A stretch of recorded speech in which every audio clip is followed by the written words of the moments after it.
What is up, everybody? Welcome back to the City Life Project YouTube channel for yet another live fight companion. Cage Warriors 184 Unplugged. No longer Hardwick versus Clay. Now just Unplugged 184. No, now Orozco versus Augusto. Now, Anthony Orozco is actually a legit undefeated American prospect. So I was excited to see him fight anyways. It's cool to see him now get the main event, I guess. But like, man, George Hardwick this week, Harry next week, back-to-back cards, Luke Riley tomorrow, which, by the way, vote in the poll question, which Cage Warriors card is better, 184, 185, that's going to be tomorrow. Back-to-back Unplugged, so I guess like fight night style cards. And then 186. Yo, what's up, Idaho Skatesman? Double up from Cage Warriors, and then I believe next week or the week after, Harry Hardwick's fighting, and they're trying to find an opponent for George. But yeah, I fucking love watching those guys fight, man. Just like the most, just so well-rounded, but it kind of like, I hate to do this because I feel like everybody does, but like kind of like the Diaz brothers, where like they have the grappling, but their boxing is why we love watching them fight. And they want to scrap first and foremost, so I would love to see them in the UFC because I just think there's better competition for them there. I don't think either of them would ever be champion in the UFC, but yeah, fun fighters to watch. And they fight exactly the same, which is great, how you doing today, buddy? It feels like Saturday because I think I streamed quite a bit yesterday. It's all a blur, man. It's all a blur. But I got some new soundproofing shit, which is pretty cool, so I'm testing it out here today. I'll probably like have it on the walls and shit. Probably put some lights around it or something. But yeah, my buddy who like actually had like really nice like soundproofing foam, and he had a lot of it too. And I'm not talking like the shit you just buy on Amazon, the cheap shit, like some nice stuff. He's like, I don't want it. Do you want it? And I was like, fuck yeah, Brett. I'll take that shit. So, yeah. There you go. Always one brother, much worse to like the Diaz bros. Does feel like Saturday. I had yesterday off. Oh, there you go. Very nice. Yeah, I was supposed to do even more. Like yesterday I had such a crazy busy day and I was supposed to do even more, and it's good I stayed home and just continued to grind. And I was able to squeeze some streams in because last week was pretty thin week as far as the fight companions went. This week's gonna be absolutely insane. And you know what? I will say this. I could have like stayed up super late and did more yesterday, and I just, prioritized getting some sleep because, I mean, after this, we have Cage Fury FC, then Deep, and then tomorrow, Cage Warriors again, or we can cover the boxing. Maybe we'll cover Cage Warriors, I don't know. And then, fucking UFC. And then after that, Road FC. Dude, yes, fuck, I haven't even called you yet. I promise I'll call you, because I actually want to catch up, too. Probably not tomorrow, but probably Sunday. But yes, I do want to plan. Bro, you want to just like simulcast? I guess you call it. Just like double up. Because let's be honest, neither of us are getting any views from that one. I think I got like 400 from the last one, but it was like my favorite promotion to cover. Yeah, fucking rights, dude. Alright, we'll simulcast that shit. You can just even add it to my account and then just delete it after. We'll figure it out. You know what I'll do? After this stream, before Cage Fury FC, I'll just hook you a StreamYard link. Or I can call you, whatever is easier. And we can figure that shit out. Good to see you, Mateo. Dude, things have been great. Things have been insanely busy, but that's a good thing. I was at Back Channel actually the other day. I was supposed to actually do some work for Josh. Which, Mateo, I don't expect you to like watch all the shit that we're posting, but like, did you see Josh's YouTube channel that I've been working on? By the way, the next two fighters are making their walkout, so we will do the breakdown. But it's been pretty busy, Mateo, with Josh and these two other clients of mine, which is awesome. No complaints. Like I think I was talking about it on the membership stream. Like last summer was fucking tough, and it's been awesome working this new job. So, But the benefit of it, Mateo, is like it's go to back channel like 3 times a week. Back channel brewing is this awesome brewery that just a good spot regardless. They got good food there and stuff too. The sauna that Josh has been renting and the cold plunge right in Minnetonka is right there. So I've actually like, this is probably the healthiest I've been in any winter. Haven't necessarily been like working out as much as I usually do, but like with the fucking stretching, sauna, cold plunging for someone who sits and streams and fucking edits for a living. It's been good, Mateo. I feel good. I just need more sleep as usual. Is this deep? Nah, but a few more hours. Not yet. I've been so busy with work and YouTube shit. Got to watch them this week while I work on videos. Honestly, I will let you know which ones to watch. Watch the first one because it's good. There's some that, like, you know, you just probably wouldn't be interested in. One of his guests actually was a Scientology escapee, which is pretty good. Purify yourselves in the water of Lake Minnetonka. Dude, I do like 3 days a week. No joke. I do like 3 days a week. What's up, Hockey from Home? Hey, sup. All right, we got Luca. Hey, what's up, Rude East? Good to see you, my G. But yeah, I straight up feel like fucking the Dave Chappelle version of Prince every time. Prince knows best, dude. Rest in peace. Dude, Guitar Barely Weeps, one of the greatest live guitar solos of all time. I drove past and considered jumping in. Dude, nice. Hey, next time you're up here, we'll hit up the back channel. Spring, summer, or winter. I'm doing good, Hockey from Home. Who we got this fight? Yeah, let's get into it here, guys. Let's get into it here. We got Luca Finocchio, who is 2-0 as a pro, 4-1 in his last 5 fights. He's on a 2-fight win streak as a pro. Had 2 fights canceled, 2024 and early 2025. In his first 2 pro fights, he knocked out both of his opponents, and now is taking on a guy who's also 2-0, and a guy who is Craig McGrattan, who's the slight favorite out of Ireland. He's 2-0 as a pro, but 4-1 draw in his last 5 fights. He's at a Team KF. Shout out to the Irish Animal in the live chat. That's his gym. He does jiu-jitsu to that gym. He finished both of his opponents as well. 1 via knockout, 1 via ground and pound in the first round, and went 5-1-1 as an amateur. I'm going with the Irishman. You're gonna start floating up to the basketball hoops. Bro, every time I see a like just rich, big ass mansion with a basketball court, I hysterically laugh every single time. Oh, there's so many quotes from that particular episode that I just literally cannot say. For YouTube and just in general. Oh man. One of the best shows. It was only 2 seasons and it made such an impact in the comedy world, which is what's amazing.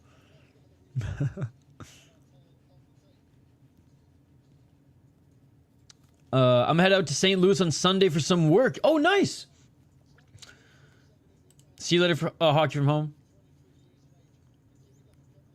I'm going to work on an edit for Ranton Saga video.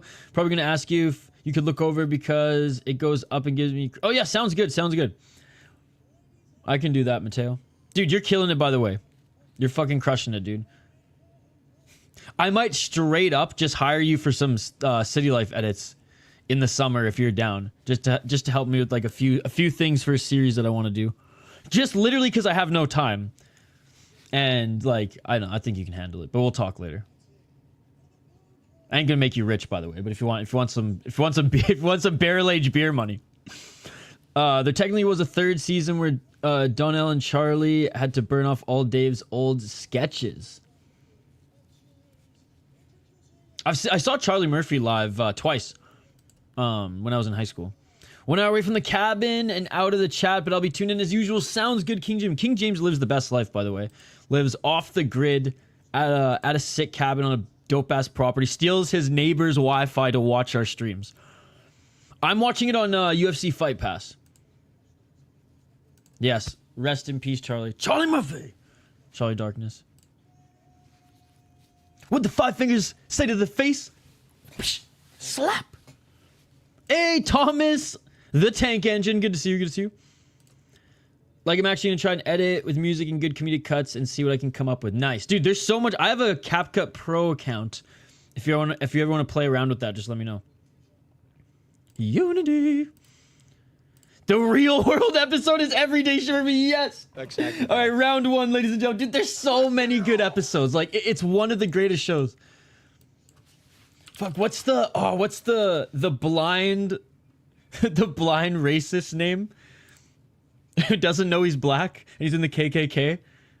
Oh, what's his name again? I'm blanking. That's that episode's savage. Soon it's like episode 3. 4 minutes and 29 seconds. By the way, McGrattan pushing Finocchio up against the cage. Yes, Clayton Bixby. Oh my god, that episode, dude. Knee to the body by Finocchio. McGrattan left underhook pushing him up against the cage. I can't call this fight now, right now, seriously, without this shit-eating grin on my face thinking about fucking Dave Chappelle show. Also, yes, I need that shit so bad. I'm working with the free version. It's $20 a month. So far, so good. 3 minutes 55 seconds for the frame transitions alone. It's worth it. Hell yeah! I'm not quite a historian, but like I've seen every episode. But I've watched the first season. I think I had the first season on like DVD, so I watched it a lot more than the second. Knees to the body. It's crazy how many future comedians and celebrities are on that show, eh? And like, you know, B and C tier celebrities, but still. Nice right elbow by McGrattan. 3 minutes and 29 seconds on the clock. Left to the body as they're back at center. Yo, what's up, Scott? Feel free to take that class. Are you too old to be doing karate? He technically acquires the internet from the neighbors. There you go. There you go. Oh, dude. I have MXC on DVD. 3 minutes and 5 seconds. And YouTube hasn't copied. I like did some tests, so we might make some fun content on SodaPod with MXC videos. Nice kick to the body by Finocchio. Finocchio just spamming kicks to the body on McGrattan. McGrattan still moving forward. Nice left by Finocchio. Dude, Walkmans. Boombox. 238. Remember iPod docking speakers? I mean, jeez. Peanut butter and crack sandwich. Oh, nice counter left by McGrattan. Another left hook by McGrattan. Slap. Dude, I know. iPod Nanos changed the game. Oh! Dude, they're each throwing hooks, but Finocchio, he ain't fucking around. I had the big-ass iPod, and I loved it. I think it was like a 180 gig. Windows 98. I had Windows 98 on my computer for, I think, 5 years, and then I got XP.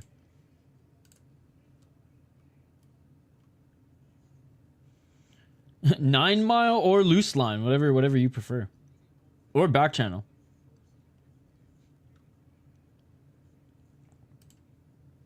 But yes, I actually haven't gone to... For 9 Mile being a sponsor... Oh, nice takedown by McGrattan right into side control. 1 minute 36 seconds.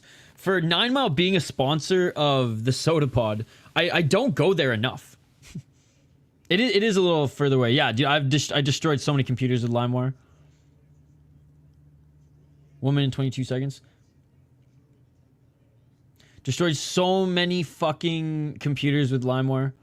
I think the only one that survived was like a Mac laptop that I bought in like the 9th grade. I used LimeWire more than Napster. I was like I was like a year too young for Napster. Nice job trying to get into mount. Here's McGrattan.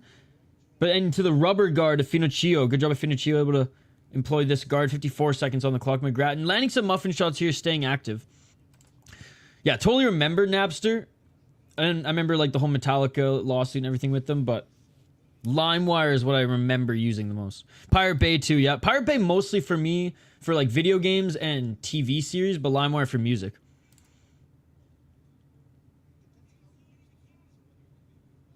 I miss the old Twitter, but yes. 26 seconds. I've been so busy, I haven't been able to just fuck around on Twitter.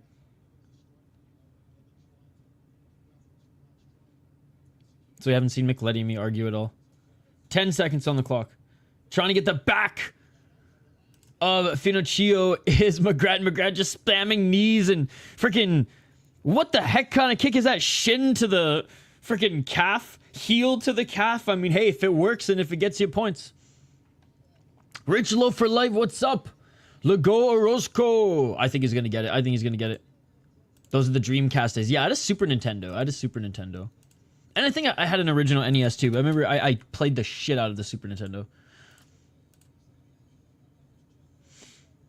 Fubu. Choking coming. Kaza and Limar got me letters from the feds for copyright shit in high school. You know, true story. My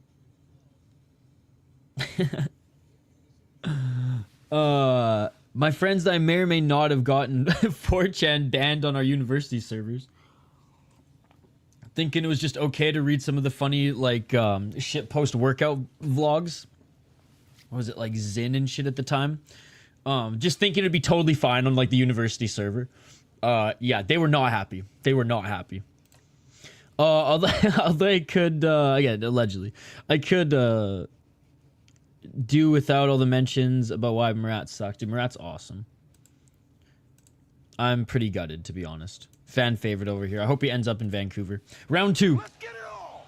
Dude, the game. I still have my siblings and I made a pact that we'd always just, one of us would always save the GameCube. Double Dash and Melee, undefeated. 4 minutes and 37 seconds. Low kicks by Finocchio. I do think McGrattan won the first round, by the way. On the feet, though, Finocchio's landing some good shots. He's a little bit taller, a little bit lankier. Going for the low kick here by McGrattan. Looking for the double leg. Doesn't get it. Now switching over to the right single leg. Yeah, smash that like button and vote in the poll question. I think McGrattan took the first round. Like, on the feet, Finocchio looked really good, but he was able to get the takedown and was active enough on top. And he's getting the takedown again. Beautiful, just body lock takedown. Oh, dude. 4 minutes and 1 second. Metallica ruined Napster, those greedy dorks. Yo, Irish Animal. This guy's out of your gym, eh? Craig McGrattan. Craig McGrattan now looking to get back mount here.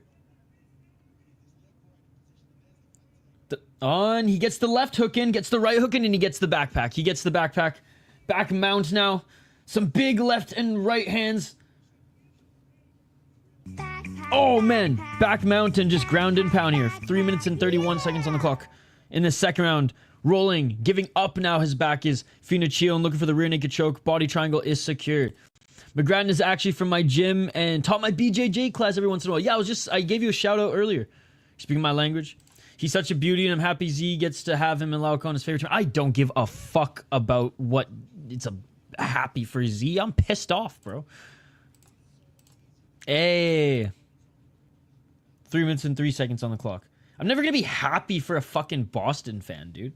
I love Z, like, but no. Hey, sounds good, dude. Yeah, I'll be live for Cage Fury FC, then all night for Deep. So have a good skate sesh. We'll see you later. Still on the back of Finocchio right now is McGrattan. Body triangle is secured. Ankles facing upwards. And fighting the hands right now is McGrattan. There's 2 minutes and 34 seconds left on the clock. What's up, Cabs? Good to see you. Martial Arts TV. Bro, you changed your name, but it's good to see you.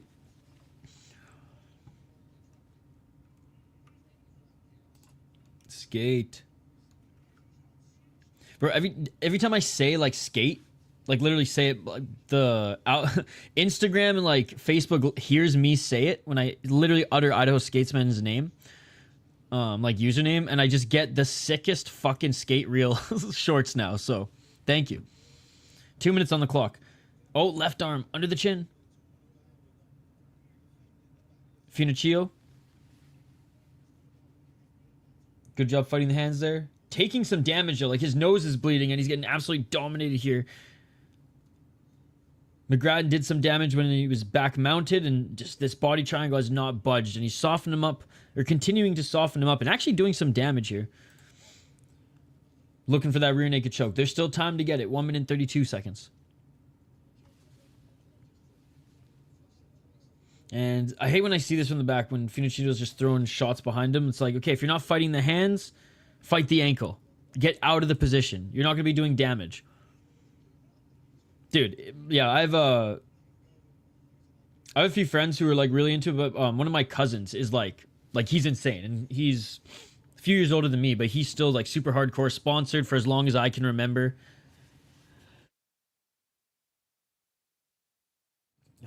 Sneezing, but also dabbing him up there. I think now he like rock climbs and fucking skates. It's nuts. McGrattan won the first round in my opinion, and McGrattan's absolutely dominating the second round. He's got the back of Finocchio. He had back mount for a little bit where he did some damage, but now he's got the body triangle, ankle facing upwards. He's softening him up, continuing to try to get the rear naked choke, but only 34 seconds left in this round. I think McGrattan's going to survive until the third. Or I think Finocchio is going to survive until the third. But I have Finocchio down 2 rounds. And the second round was absolute domination by McGrattan. 21 seconds on the clock. I mean, props to Finocchio for surviving the round. And that's honestly the only good thing I can say. Final seconds of this second round. And it starts back up on the feet. Where Finocchio in the first round didn't look out of place on the feet. Like, the first round wasn't absolute domination. The first round was actually a pretty close round. I just think McGrattan and him were pretty close in the striking. Do I think Finocchio actually had the slight edge in the striking? Yes.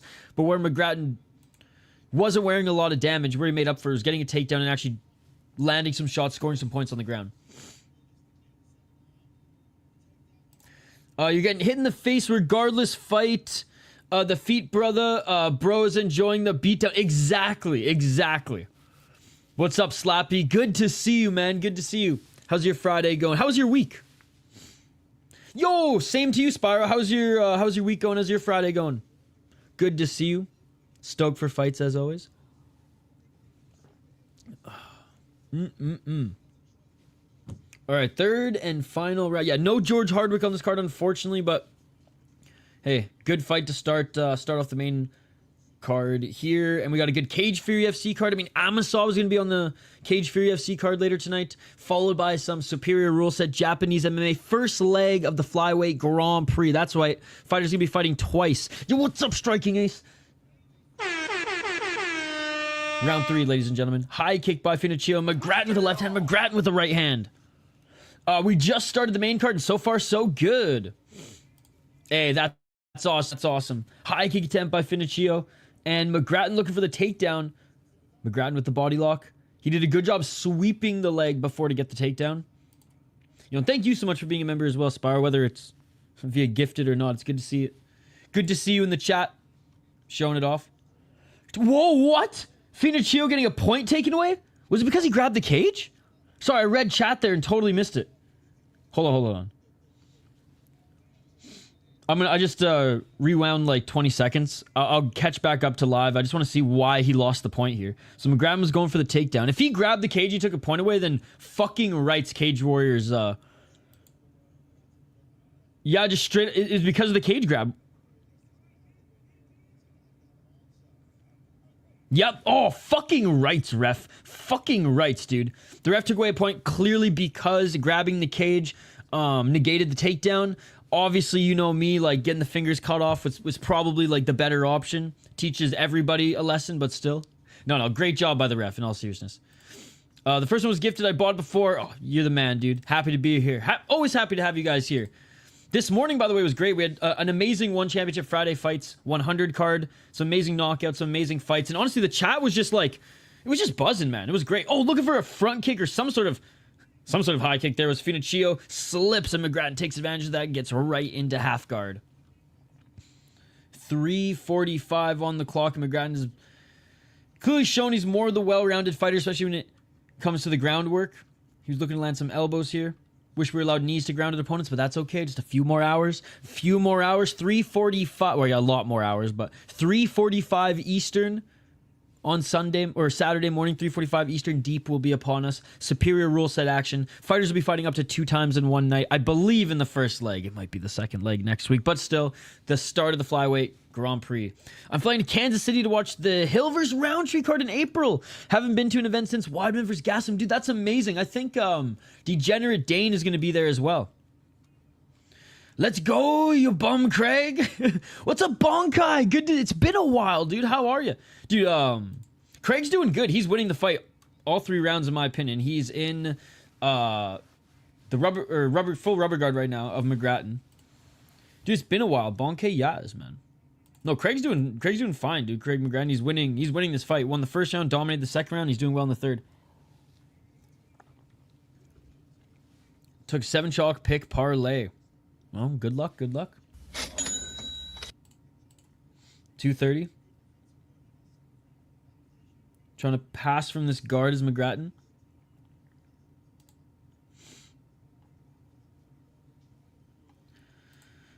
Oh, and a beautiful pass into side control. Beautiful pass in the side control. I think Hartwell is going to win, but I mean,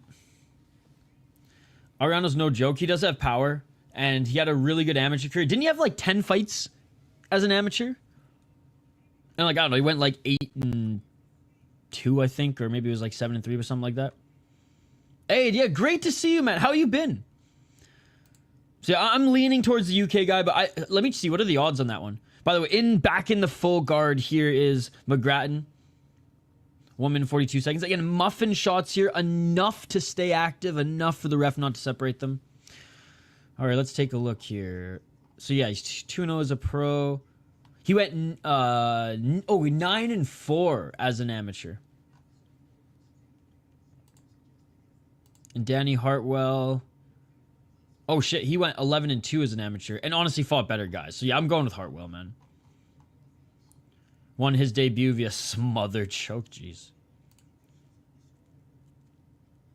I don't think so. 1 minute on the clock. Inside control. Great job by McGrattan getting inside control. Great short right elbow. Now McGrattan's looking for potentially a choke. Threatens the choke to try to get the back. And Finocchio rolls McGrattan right back into side control. 53 seconds remain in the third and final round.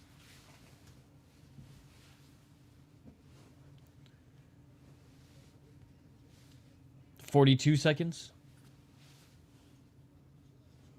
Half guard. Just too much smothering pressure from McGrattan. Been good, just trying to stay Canadian. Hell yeah, brother. 23 seconds. Cool. Dude up, dude up. Oh, 18 seconds. Nice short right elbow.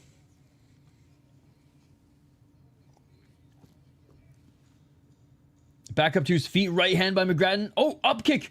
Up kick. Oh, he landed an up kick. Finocchio landed a big up kick.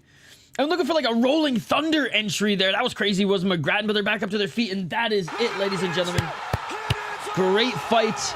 Great fight. Finocchio wearing the majority of the damage. Lost all 3 rounds. The only round that I think Finocchio even had a chance to win is the first round. I mean, just look at both their faces as well. Dominant performance by McGrattan here. Jumping way back because I was in the shower, so my bad. But you said your homie rock climbs now, and that's another crazy underrated level of ability. Those dudes are so strong. Oh, 100%. 100%. A girl I dated in college as well was a big rock climber. Right, mountain biker, hockey player, and mountain biker. Strong ass fucking legs. And I remember I was always like huffing and puffing behind it at every one of those sports. Who's next? We're getting to it. We want to wait for the official decision here. But yeah, no, my cousin. Shout out to Vahid. Here, let me see if I can find his Instagram. I think he posts both his skate content and his rock climbing content. And like he does bouldering, but he like legit goes out and does like rock walls to like winter fucking, you know, mountains. Here's his Instagram. Not the tender. Defender. Tiny little like 5'1" girl who could skate like fucking crazy, dude.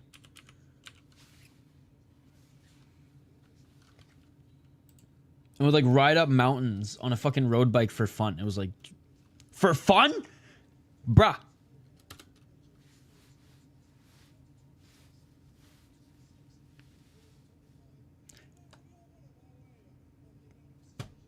$30-25 $30-25 one ref gave. Jeez, bro.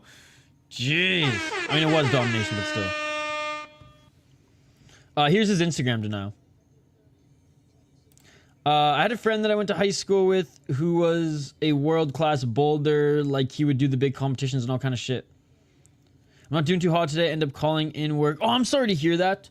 Well, sit back, relax, get some fucking tea and snort some turmeric, and watch some fights.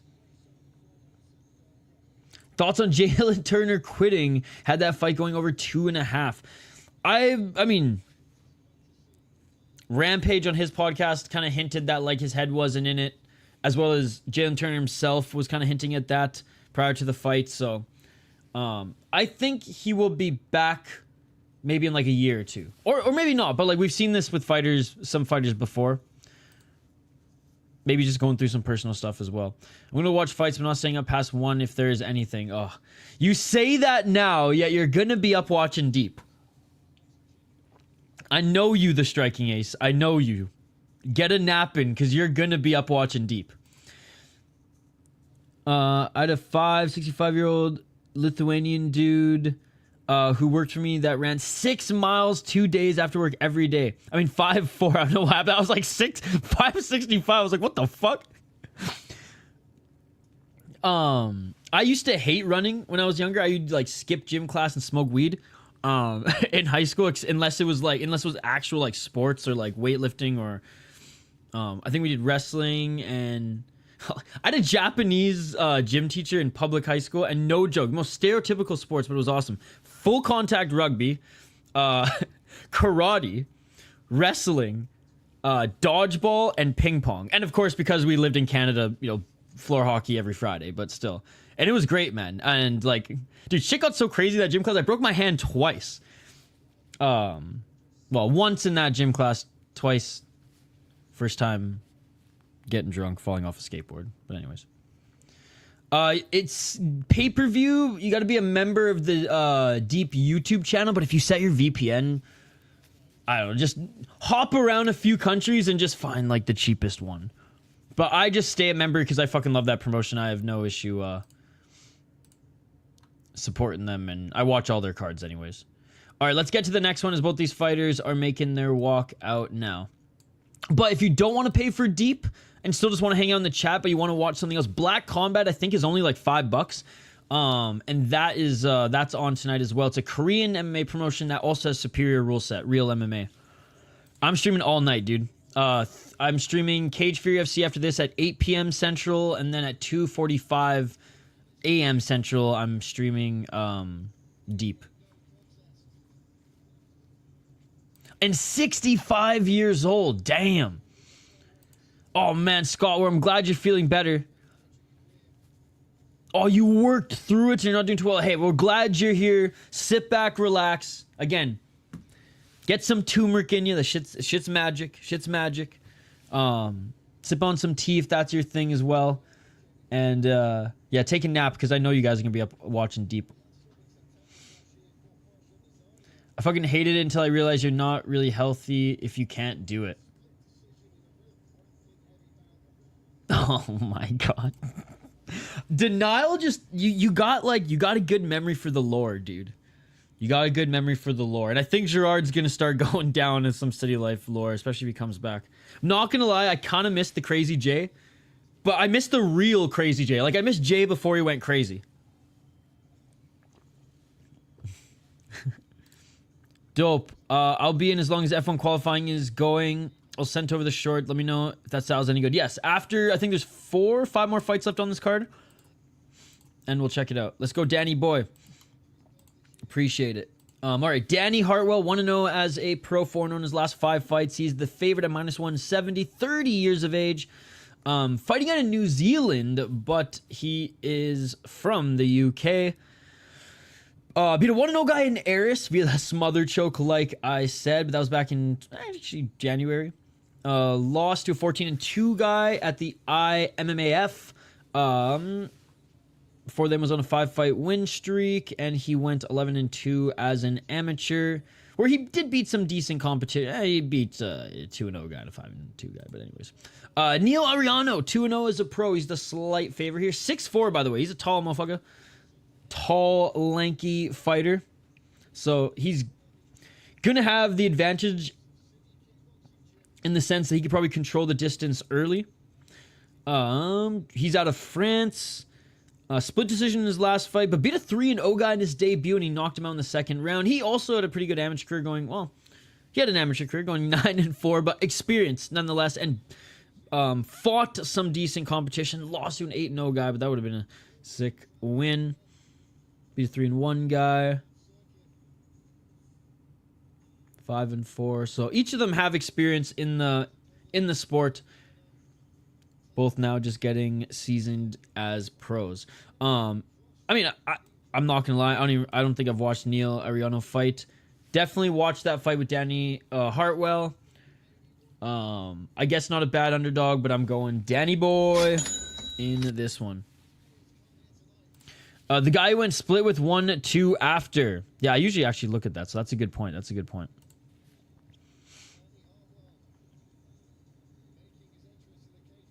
And he was actually a decent amateur fighter as well.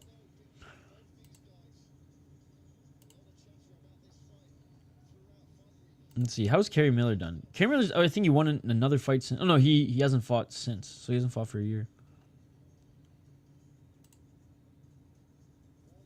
Anyways, both of the fighters are in the cage. They are fighting at 205 pounds. We have a big light heavyweight fight here.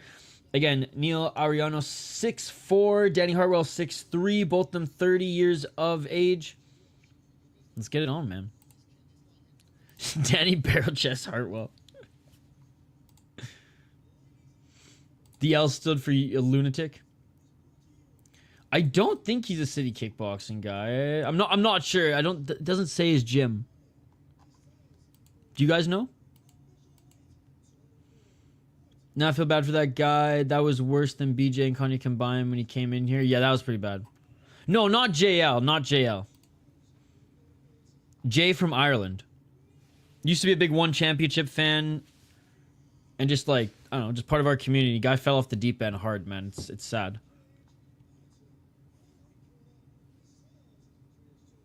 He cross-trained at CK. Okay, yo, what's up, Jordan? Good to see you.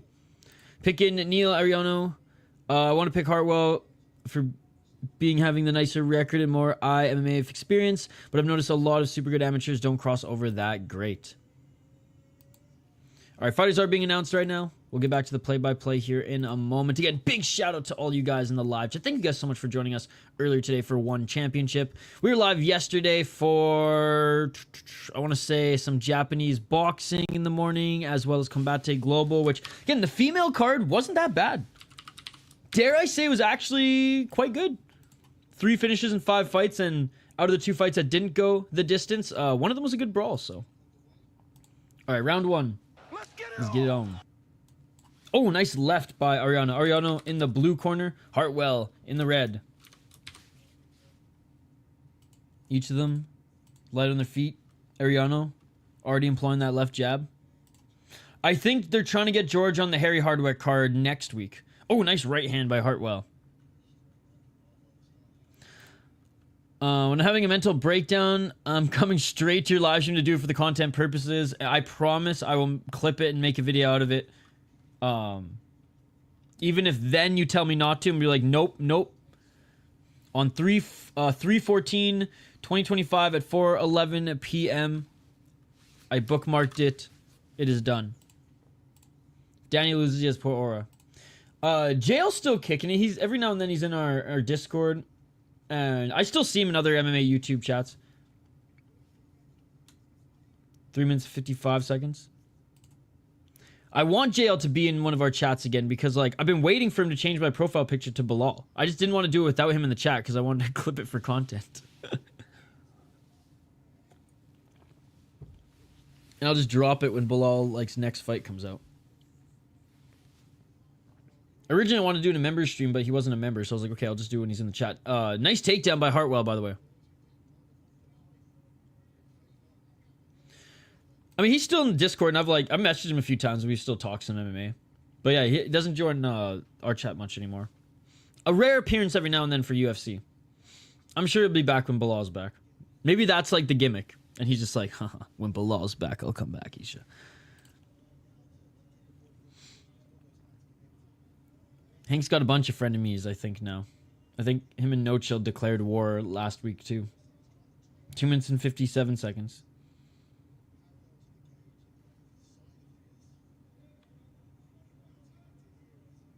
Trust me, he's a regular with old negative Nancy now. Maybe he just likes that energy. Hank's doing his thing. Hank's doing his thing. 2 minutes and 35 seconds on the clock. Hartwell in half guard. Not doing much with this position, though. Mind you, Ariano underhooks under the left arm. 225.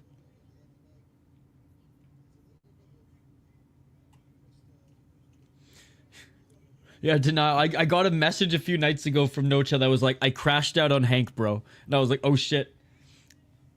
I haven't checked out the video yet, though. Well, snippets of it. They all just hate the opposite people. Endless argument. Maybe they just, like, love that shit. Maybe they just, like, get off on that shit. Just seethe for it. 1 minute 59 seconds. Trying to get into full mount here. And he's close, is Hartwell. 1 minute 54 on the clock. But again, not doing enough damage here. Ref's gonna have to tell him, let's work. Let's work. Threatening the arm triangle here to try to get that right leg over the torso. Because again, that left knee is in position next to the hip of Ariano. Hartwell needs that right leg to get free and he can get mount. So he's threatening the arm triangle choke right now, which he can't really get from this position anyways, to try to just get that leg free.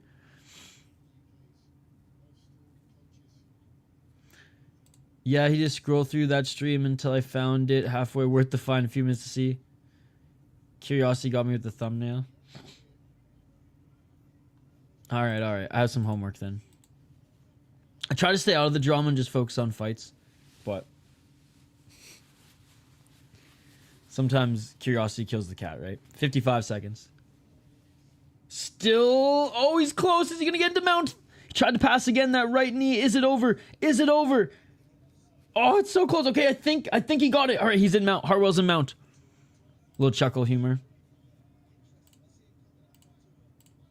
I just got to get the Steve Asplin interview sooner than later. It's still the goal. I see all his Oh, still in full mount. Here's Hartwell. Hartwell, nice short right elbows. Big right hands by Hartwell. Hartwell staying on the back of Ariano. Ariano give up his back. I see his like training camp or training seminar commercials pop up on my Instagram feed and like Facebook all the time. Back mount. 10 seconds remaining, and it is all Danny Hartwell. Not quite belly laugh, but it hits because you know all the characters involved. Yeah, that's exactly that. And that is it for the first round. Absolute domination by Danny Hartwell. Just a way stronger grappler. We didn't see enough on the feet, I guess, for me to say complete domination, but on the ground, complete domination. Bro, I recognize that coach in Ariano's corner. Who is that? Focusing on leveling up, according to his last podcast that came out 4 months ago before he went to Japan for the Rising gig. So, training, working on his wrestling. Because he did say, and he like stopped the podcast and everything. I didn't listen to every episode, but I was curious as well, like what's going on. And I was like, oh, him and Tim haven't done a podcast in a while. And I listened to a bit of the last one, I think like the first half an hour or so. And he talked about how like, yeah, he's just gonna dial in and go hard on training and prepare for the Marabs and Umars of the division. Hey, good morning, 6 a.m. in Japan. Are you excited for Deep tonight? We're gonna be live watching Deep Impact. Oh, dude. That's the worst. Especially if I, like, went hunting and, you know, prepared some deer sticks. Yo, no way. No way. Thank you so much for the $7, dude. You did not have to do that. I'm just fucking stoked that you are back in the stream, back in the community, dude. Holy fuck. One of our OG subscribers, Bonkai, by the way, guys. I think Bonkai's been a subscriber since even before I moved to Minnesota, or like right around that time. Thank you so much for the $7, dude. That shit beautiful. Appreciate you. You're far too kind. And don't worry, I never plan on having kids. All right, 4 minutes on the clock.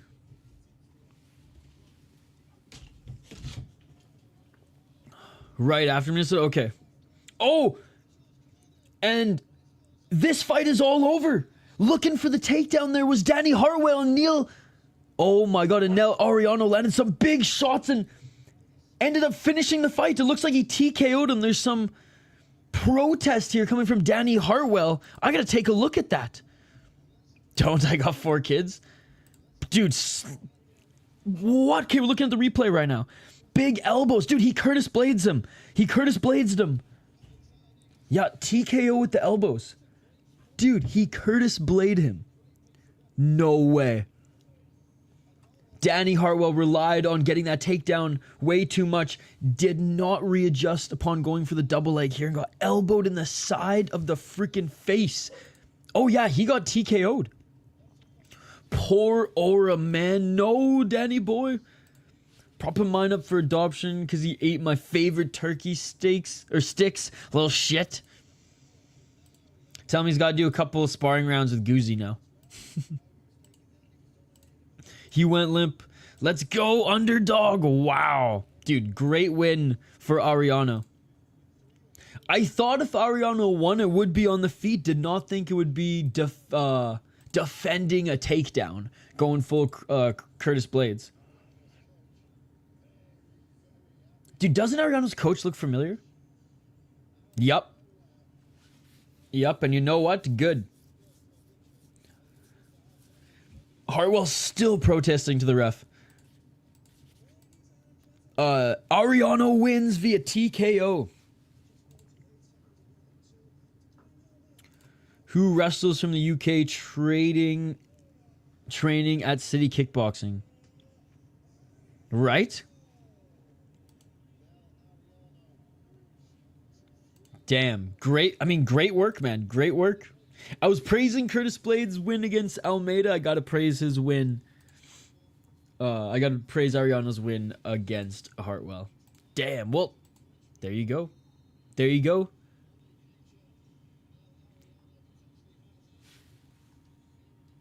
And he's now 3-0 as a pro. 3-0 as a pro. Yo, this next fight should be sick. Damon Wilson's legit. Didn't he used to fight in... Okay, no, yeah, he was Cage Warriors. For some reason, I thought he fought in Fury as well. But this is going to be a sick fight. This is going to be a sick fight. All right, so we got 4 more fights left on this card. Short but sweet card here. Short but sweet card.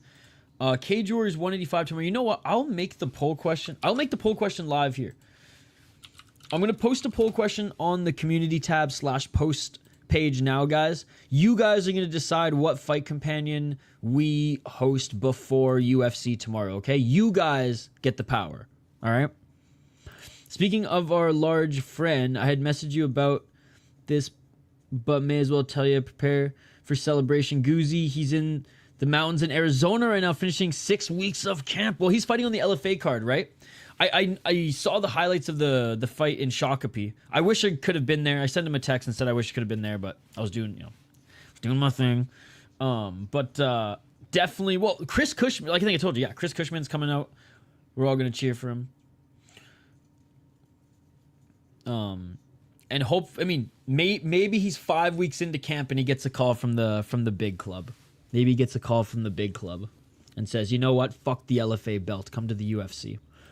We need heavyweights that put on shows like you. Danny's not happy that his temple just got pressed out of the other ear. Elevation Goode over sea level Goode. Ariano win, yes he did.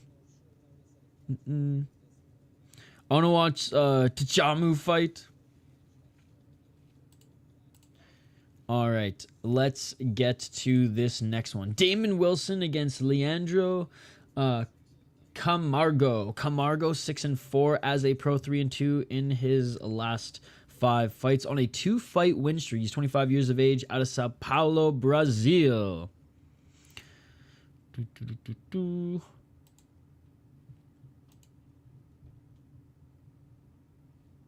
Oh, did anybody else's Cage Warriors feed just freeze? Okay, mine just froze for a second, but we're back. 0 KOTKOs, 6 submissions. All right, this guy was straight up born in a gi and like 4 stripes on the white belt, man. He's never gone to decision, or he's never won going to a decision. He's lost twice via decision. He's lost twice via knockout. 6 submissions. All right, we know how this is gonna go. 2-2 in jungle fight, where he's actually the champion also in open fight. Oh, Latam, not open fight. I think open fight league or open fight championship, a Russian promotion. That's actually pretty good. A lot of fuckery goes on there, but like there's some good talent. Doesn't look like he's beaten anybody of note. Every time he takes a step up in competition, he loses. Looking at his opponent, Damon Wilson, the Nomad. 8-2 as a pro, 3-2 in his last 5 on a 2-fight win streak. 31 years of age. 5 KO TKOs, 0 submissions, 3 decisions, 7-2 in Cage Warriors. Beat a 12-10 guy in his last fight. Beat a 3-2 guy before then. Lost to 15-11. Beat 3-3. So honestly, like whenever he takes a step up in competition, doesn't do that well either. However, he gets it done and he beats the lesser guys more dominantly than the Brazilian does. Even though the Brazilian guy does have a lot of submissions. You know, look at some of these as well. These two are in the first round. But, I mean, the guys he's going up against or whatever, man. I don't know. I'm going Damon Wilson on this one. I just think he's more well-rounded. He's the better fighter. He's more dangerous. I don't trust Camargo in this one. We're going with Wilson. If Herb Dean was there to tell Danny to protect himself at all times, that would have never happened, man. That's a good point. That's a good point. I've been sending everyone that Nikki KO from this morning straight. Froze Aquaman, such a dope KO. I can't believe it, dude. I really can't believe it. Sick knockout and unbelievable performance by Holtzen.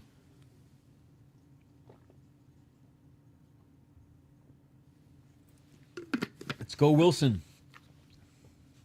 All right, all right. Wilson making his walkout now. Okay, let me get the poll question up. By the way, vote in the poll question here in the YouTube chat. Good walkout song.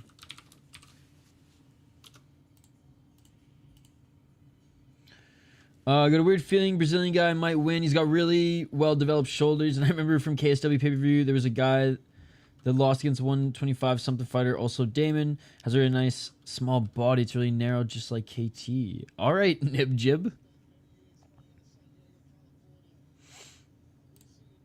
Noted, noted. He is pretty tall and lanky. Well, I shouldn't say that actually. He says he's only 5'7". He looked taller and lankier.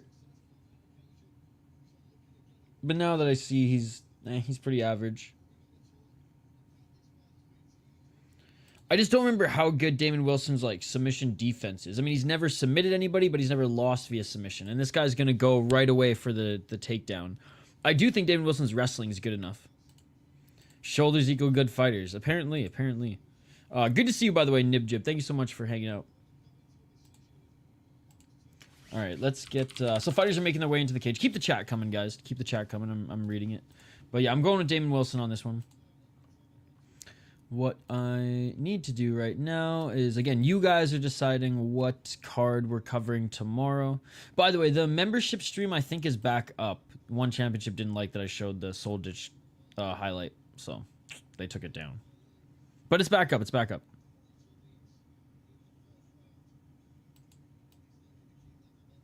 Okay.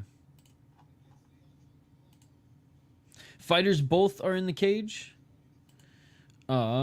They're gonna announce and introduce them here. Is it Mark Goddard? All right, so 31 is Damon Wilson, 25 is Leandro, 6-4 for Leandro, 8-2 for Damon Wilson. Wilson from USA, Leandro from Brazil. I guess catch weight because Damon Wilson weighted at 151, Leandro at 153, or I guess it was just a lightweight fight. And Damon Wilson, 2 inches taller than Leandro Camargo. And again, fighters are being introduced now in the cage. Yeah, this is Mark Goddard here for this one. I think Herb Dean's going to be doing UFC because he wasn't doing one championship.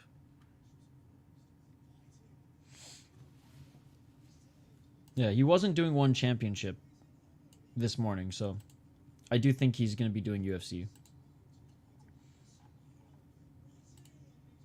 All right, like I said, guys, fighters are being announced. Let me know your pick in the live chat.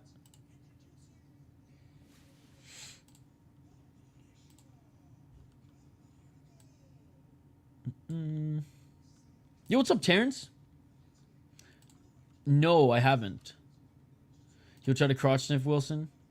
Well, I think the Brazilian's less crotch sniff and try to go for the back, right? When are we going to do Rough and Rowdy Chill stream? When's the next Rough and Rowdy? Lanky and Tone is peak male fitness, trust me, guys. Ringo's worth it if nothing else. When's the next one?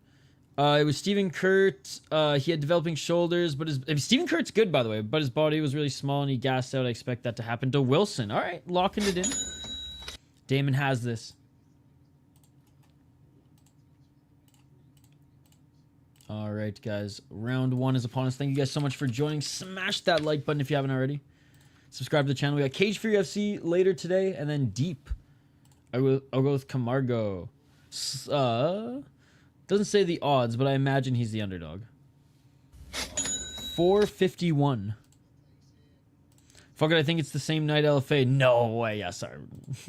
LFA's priority, especially if we're going to be there. Double F jab by Camargo. Either he's sporting his uncle's swimming shorts or he just got back from Walmart. Summer, we got to do one. 4 minutes and 29 seconds on the clock. Left underhook, Wilson, pushing Camargo up against the cage. Knee by Wilson. And they separate. Nice left by Camargo. Back at center. Again, I say this all the time, but the Cage Warriors, the size of the Cage Warriors cage, perfect. Vittori, when asked what you've been up to, said big booty Latinas. Vittori's gonna Vittori.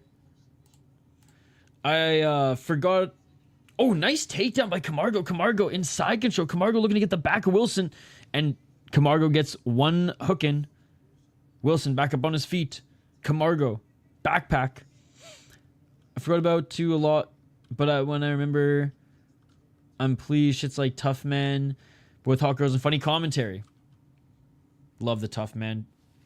Hate Triller. Yo, what's up, Volcan? Good to see you, buddy. Oh, now looking for the choke. Now looking for the choke is Camargo. Falling to the ground is Wilson.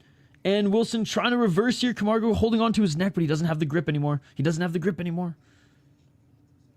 And let's see if Wilson can reverse. 3-12, and Wilson will be in the top position if he can move, if he can turn left. But he's actually looking to probably just get into side control here. And maybe even get into mount if he can get that right knee over the body. No, but he gets doesn't quite get the left hook in. But now in the top position is Wilson. Wilson maybe even looking to try to get to mount right here. Now they're pressed up against the cage, so this is not going to be easy. Oh, but Wilson was some ground and pound. OG Tough Man, Yellow Ring was so dope, man. Just all the toughest dudes from the area slugging it out. Mostly West Virginia ass motherfuckers, too.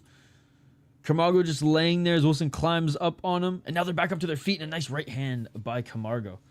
Wilson with the left jab. Wilson missing with the right hand. Halfway through the round, nice low kick by Wilson. And Camargo goes for the takedown. Cannot get it. And Wilson back in the top position. It used to come to Duluth. Nice. Yeah, maybe it did travel more than I remember. I think now it just stays in West Virginia.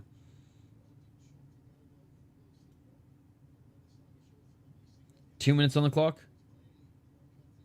Oh, there's a cut. There's a cut. Wilson, I think, cut Camargo with an elbow. Oh, dude, he is leaking. He is leaking. Big left hands by Wilson. Yeah, Camargo's leaking, man. Look at the left elbow of Wilson, the one that landed that shot. And Wilson saying, Camargo, get back up to your feet. 1 minute, 35 seconds. Missing with that left was Wilson. Wilson with the low kick. And Camargo, man. See, this is why we need knees to grounded opponents. This is why we need knees to grounded opponents. Fake MMA, fake MMA, fake MMA. 1 minute and 23 seconds. Trash fake MMA, dude. Wilson back up to his feet. Bro, if Camargo was in Ryzen, he would absolutely starch. Camargo getting the takedown. No way. No way. Right back up to his feet is Wilson. No way. Oh, big knee by Wilson. Another knee by Wilson. Another knee by Wilson. Dude, Camargo's rocked. Camargo's rocked. Another knee in the tie clinch by Wilson. 59 seconds. Another knee in the tie clinch by Wilson. Camargo covering up. And it is all over, ladies and gentlemen. It is all over. Easy, easy work by Damon Wilson, ladies and gentlemen. Oh my God. Gets it done in the first round. Camargo is mid. Wilson tearing him apart. There it is. Cracked him with those knees. Bro, if we had superior rule set action, imagine that knockout. He would have held, when he was on his knees there, he would have held the back of the neck and just cracked him with that right knee. Let's freaking go. Camargo looked like he didn't want to be there a minute into the fight. Who's forcing him to do this? Damon Wilson mopped him up real quick. Took him one round.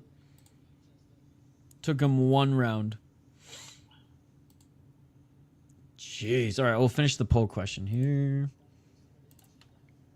You guys decide what we stream before UFC tomorrow. You guys get to decide, ladies and gentlemen. That is right. The ball is in your court. This doesn't happen often, so take advantage of it.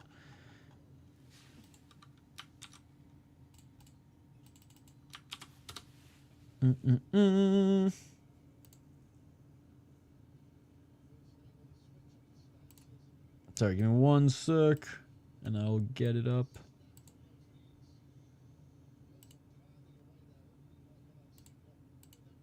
Okay.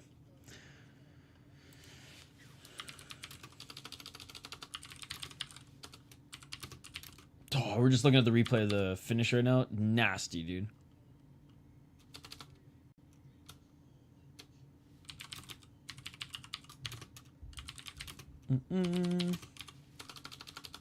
All right, you guys choose which fight card do you want us to cover tomorrow before the UFC. And it is posted. Posted on the community tab, ladies and gentlemen. You guys choose what card. Yo, what's up, Chad? How you doing? Thank you for being a member. Appreciate you. We'll be live for Deep. No, I don't even know what that is. What's Severance?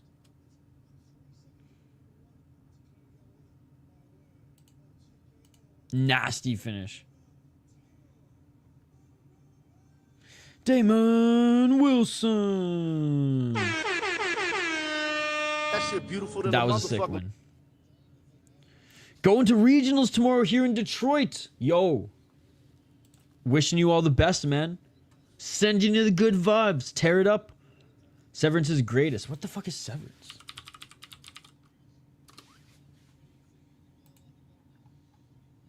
Oh, it's a TV show?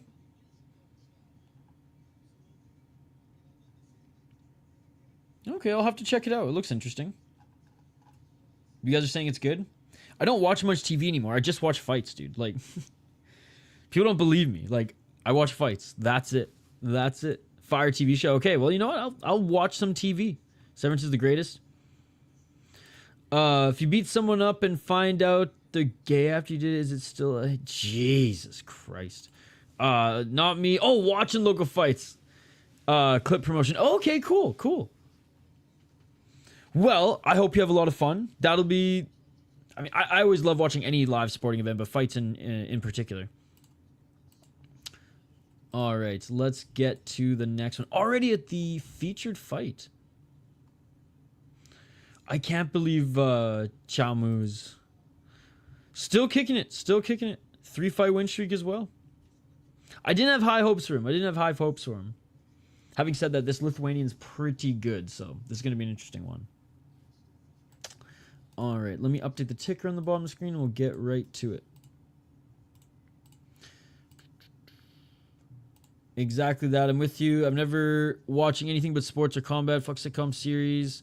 They all corny. Now, there's a few that I like. There's like It's Always Sunny is. I mean, again, the first few seasons, anyways, unbelievable. Kenny versus Spenny, greatest show on the planet. But yeah, very, very much more into just fights and like I guess documentaries, but not even, just more podcasts, I guess. I don't know. It's mostly just fights or hockey. That reminds me of that one time It's Always Sunny hero or hate crime. See, I was just gonna say It's Always Sunny in Philadelphia. So Ron Burgundy there generally would like to know. UFC Fight Pass. Hell yeah! Are you going to UFC tomorrow, or what are you going to watch tomorrow? I guess with the Stephen Kurt thing, that Irish black guy was in good shape, which is why he was formidable, and one where Camargo, he had good shoulders, but he was quite flabby. I guess good shoulders is not the best base for mixed martial arts anymore. Humor only acceptable, yeah. Eastbound and Down was best. Eastbound and Down was good too. Eastbound and Down was good too. But honestly, only like the first 2-3 seasons. Did you ever watch Mr. D? Denial? It was a Canadian show, but it was pretty popular in the States as well. But it's clear to me if Damon fights someone better, he'll be exposed, judging by how easily that. Well, I don't think Camargo took him down easily. I think he was able to get his back easily, and he just spider monkeyed on him. But he is a jiu-jitsu guy, so. But good point. That guy Mantas is my dad's friend, I think. Picking Tchamou, he's gonna make this scrappy, win or lose.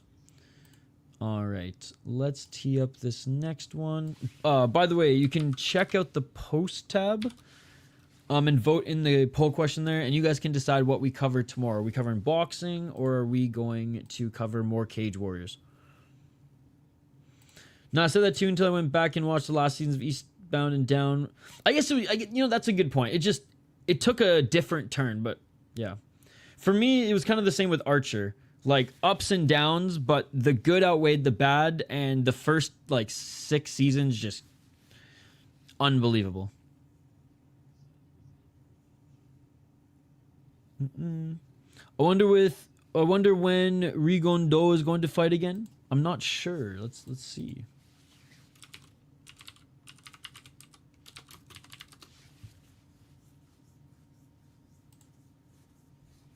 Does he have a fight coming up? Doesn't even look like he has a fight coming up.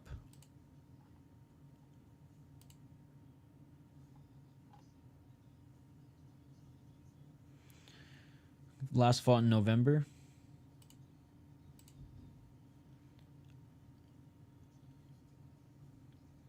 I got Mantas to win. What's up, Moon Loco?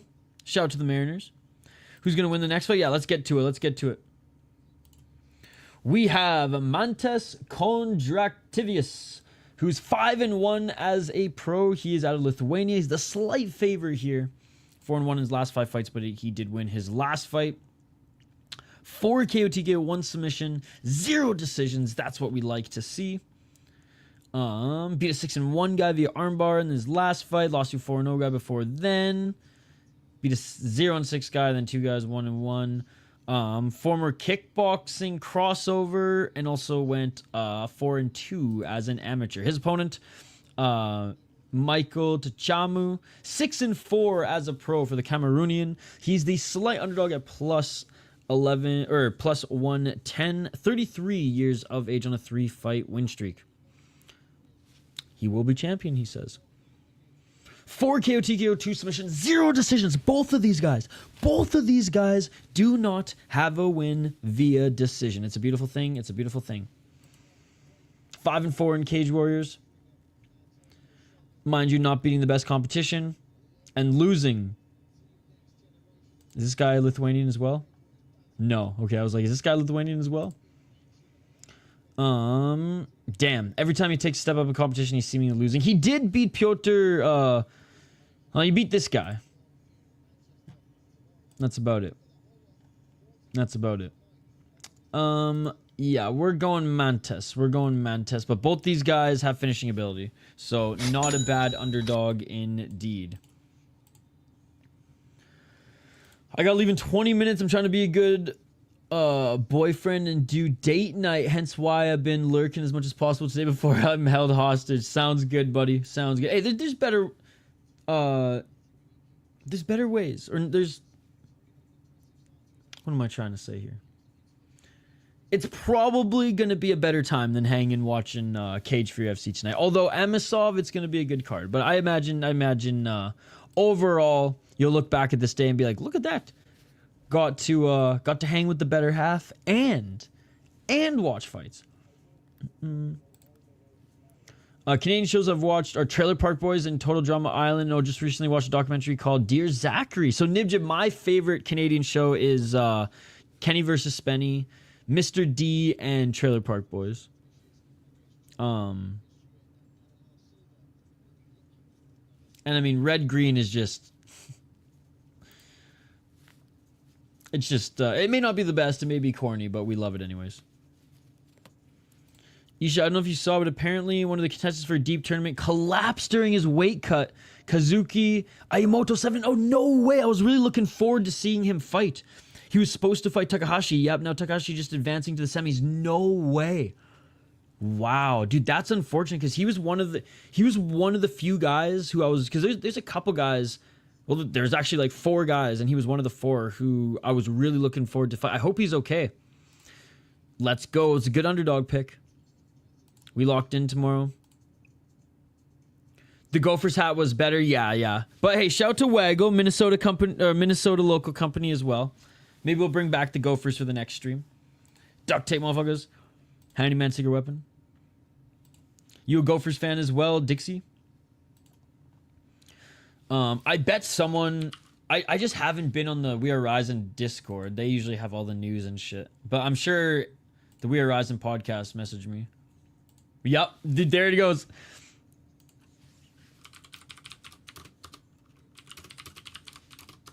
I knew the We Are Rising podcast messaged me.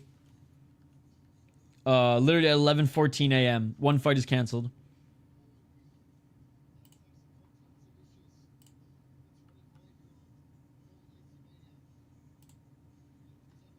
All right, fighters are making their way into the cage right now.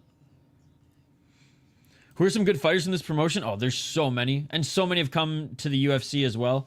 But right now, I mean, the Hardwick brothers are great. Let's see if I can just go over the top of the division. All right, so...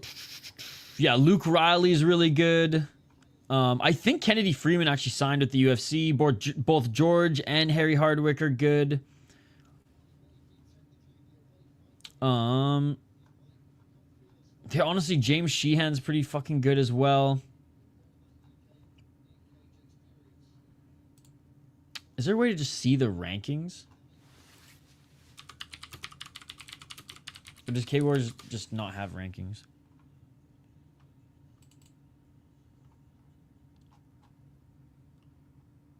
But yeah, man, honestly, a lot of the top UK prospects come through Cage Warriors.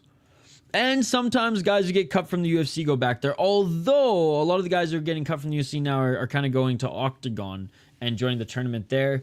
But like Charriere came from Cage Warriors. Vucenic came from Cage Warriors. Topuria fought in Cage Warriors. Paddy Pimblett fought in Cage Warriors. Conor McGregor fought in Cage Warriors. Ian Gary fought in Cage Warriors. Bukowskis fought in Cage Warriors. Like, I mean, the list goes on, brother. The list goes on. Yeah, go Gophers. By the way, I just interviewed both the goalies. For the Gophers, by the way. I also help manage the Soda Pod. I don't know if you listen to that podcast if you're a Minnesota hockey guy. But yeah, we just interviewed the goalies. Here, I'll share the link with you since you're a Gophers fan. And it was awesome. They're a bunch of beauties. Yeah, but I got the info from Discord. That's funny. Shorzy, pretty good spin-off of Letterkenny. I think it's better than Letterkenny, personally. And I produced Terry Ryan's podcast. Hitchcock on the show. Orozco. Wow, gonna tune in more. Yeah. No, it's the best promotion in the UK. And I'd say it's... Right now, it's not, because kind of, you know, regional shows, because of talent coming in and out, like minor leagues, right? or like junior hockey, for example. It's kind of up and down college programs, right? Because you get like 2-3 years out of a guy usually, and if he's good, he's going to go to the UFC. If he's bad, you know, he'll hang around or retire, right? So I would say it's kind of in the same league as LFA, Cage Fury FC, Fury FC, FEN, Octagon with a C. Then I'd say like Octagon with a K and KSW are like a step up. Same with like PFL, for example. But no, it's a good promotion. It's been around for a while. Like, this is their 184th event, right? And didn't it rise from the ashes of like Bama and Cage Rage? I'm not sure if there's like a direct lineage, but it did rise from the ashes of those two promotions. Which Bama was awesome, man. Shout out to the mighty Bama. That was a fun promotion. And there's still some UFC guys and some like Cage Warriors guys who fought at the end of Bama. Like, I'm pretty sure Leon Edwards fought in Bama. I think even Tom Aspinall had one fight in Bama. Not a fan of these gloves. I don't mind the Cage Warriors gloves. Better than UFC gloves, man. It's crazy how like UFC is the premier organization, yet their gloves are some of the worst gloves in mixed martial arts. Rising gloves are the best though. Just with how like the curve, the padding, how dope they look. Yeah, it's just crazy how the UFC's gloves are literally just, they keep your hand like this. They're awful. But they're stubborn and they have to do it their way, right? They have to do it their way. Oh no, we can't look at anybody else's design. If we don't own it, we can't employ it. Even if we manufacture shitty gloves. Which they basically admitted cutting the new ones. Alright. Featured fight, ladies and gentlemen. This one is at 185 pounds and Mantas is standing 6'2". This guy's a big motherfucker, dude, going up against Tchamou, who is 5'11", you know. Pretty big guy in his own right, but Mantas, dude, he's got the size. He's got decent reach, and with a kickboxing background, you know he's going to want to control that distance right away. UFC needs either the Rising gloves or the Whitman gloves. I forget what brand makes the Rising gloves. I think it's even like splattered on there. But let's be honest, Dana admitting that he's wrong is a step in the right direction. Mantas is a vampire. True, but he's never going to get those Onyx gloves because Whitman doesn't want to sell to him. He wants to do like a deal, manufacturing deal or whatever. All right, ladies and gentlemen, round one. Let's get it on.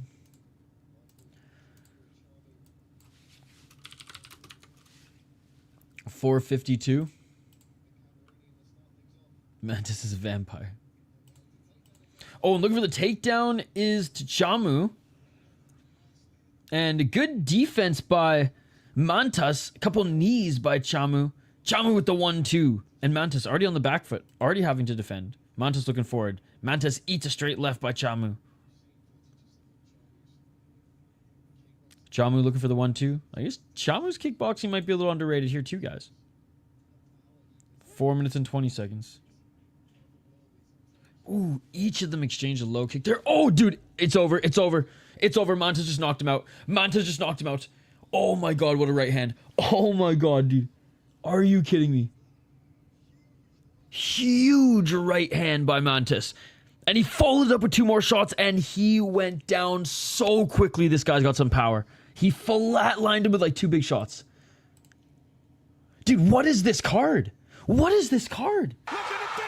It's amazing, that's what it is. Oh my god. In his Cage Warriors debut, no less. First round KO, 6-1, 5 KO TKOs. Holy shit. We got a prospect on our hands out of Lithuania, ladies and gentlemen. We got a prospect on our hands out of Lithuania. That was nasty. Take a look at the replay. So they each go for the low kicks. Okay. Boom! A right hand just knocks him out. He's out. He's out. He's completely out. And he lands 2, 3, 4. 4 more shots for good measure. But that first shot knocked him the fuck out. Look at this. Look at this. Look at his right hand. Look at this right hand. Boom! Right on the chin. Right on the chin. The knee is not supposed to bend like that on the way down, and sneaks in 4 more big shots in there. Wow. Wow. You guys know what I'm about to say. Unbelievable. Unbelievable. All right, guys, don't forget to vote in the poll question in the chat here. Crushed. And also, you guys get to decide what we cover tomorrow before the UFC. You guys have the power. Are we covering some boxing? Are we covering more Cage Warriors? You guys let me know. Vote in the community post poll question. Also, vote in this poll question. Speaking of this poll question, let's take a look at this poll question. Where are we at? Where are we at? Big shout out to everyone joining us here today. Let's try to get to 25 likes on the video. Which card do you think is better? Cage Warriors 184, which so far delivering. But 185 on paper looks pretty good. And 186 too, with now both the Hardwick brothers seemingly going to be on it. Or Deep 124 Impact, which got a respectable 19% the start of the Flyweight Grand Prix. Let me know your thoughts in the chat.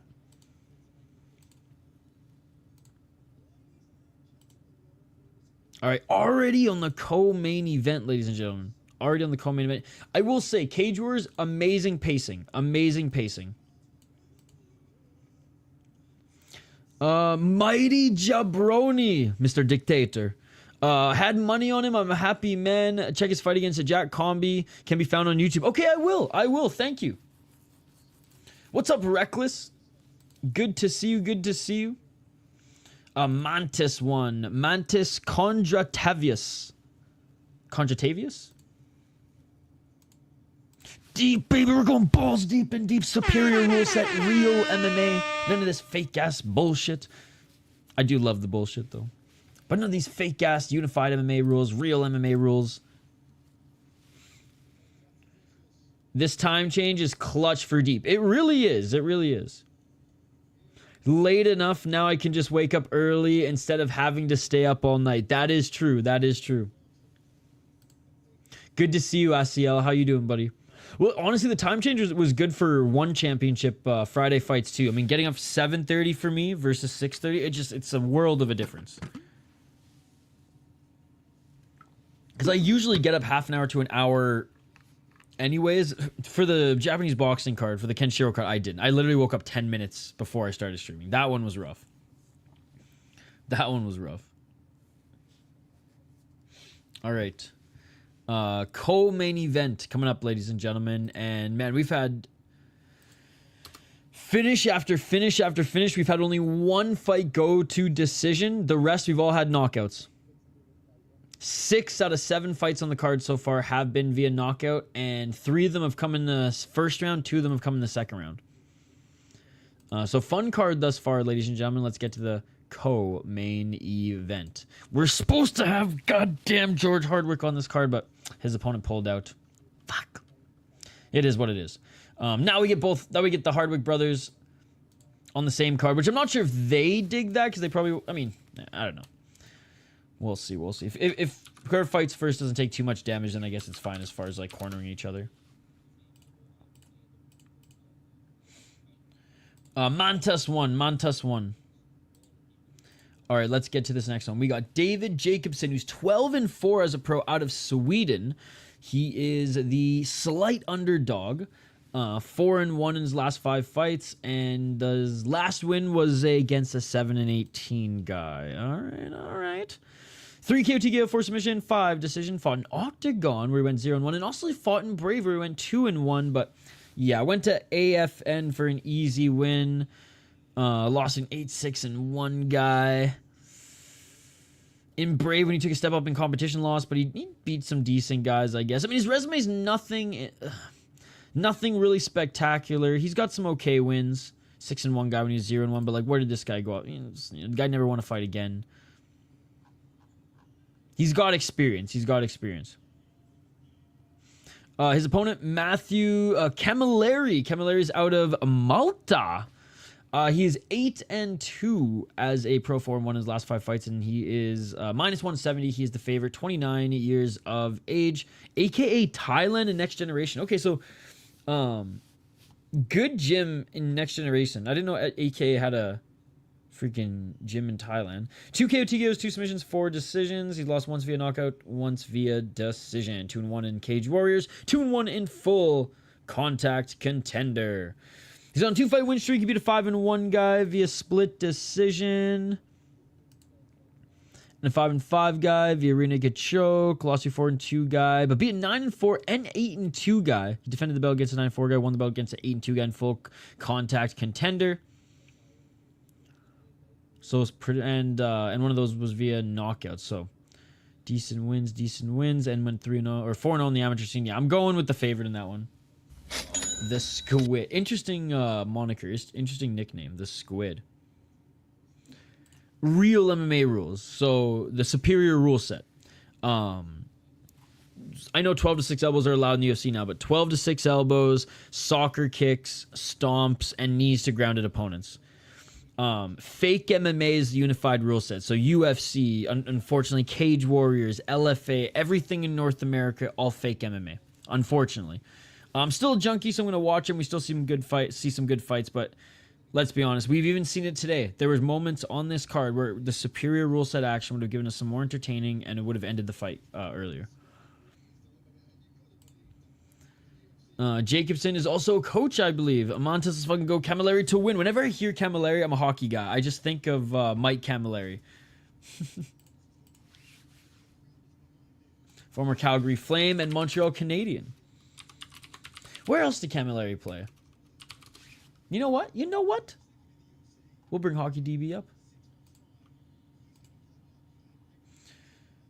LA, that's right. LA, Montreal, Calgary, New Jersey. It's not fight to the death. Dude, Mike Camilleri was a fucking good hockey player, bro. 294 goals. No Stanley Cup. He only had 3 playoff appearances? Dude, that's rough, bro. That is rough. Poor Mike.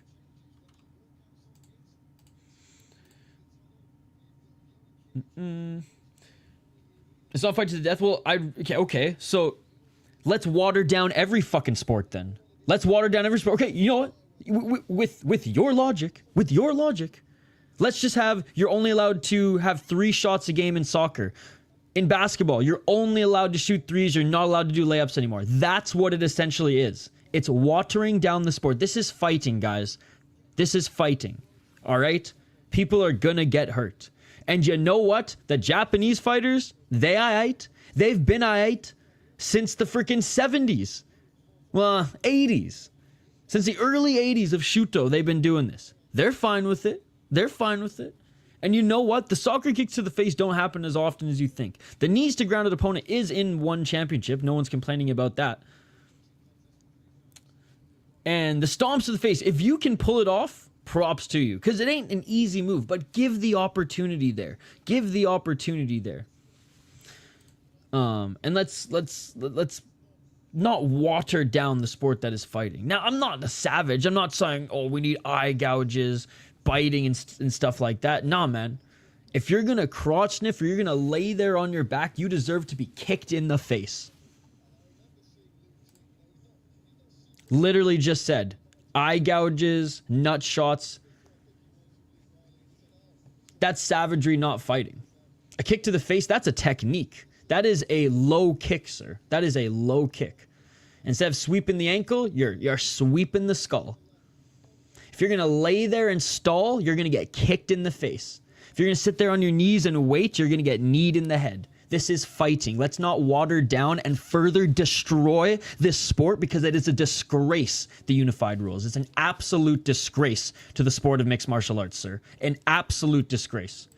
But I'm a junkie and I'm going to watch it anyways, of course.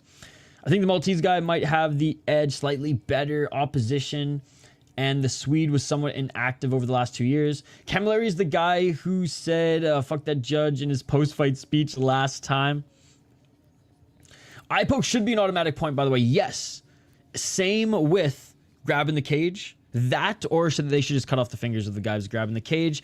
They should hide that note in the contract, a little disclaimer, because then I'm telling you, it's only if it happens to one fighter, no fighter's gonna ever grab the cage again. Okay, that's tongue in cheek. That's tongue in cheek. But I did like how earlier on the card here, who was it? It was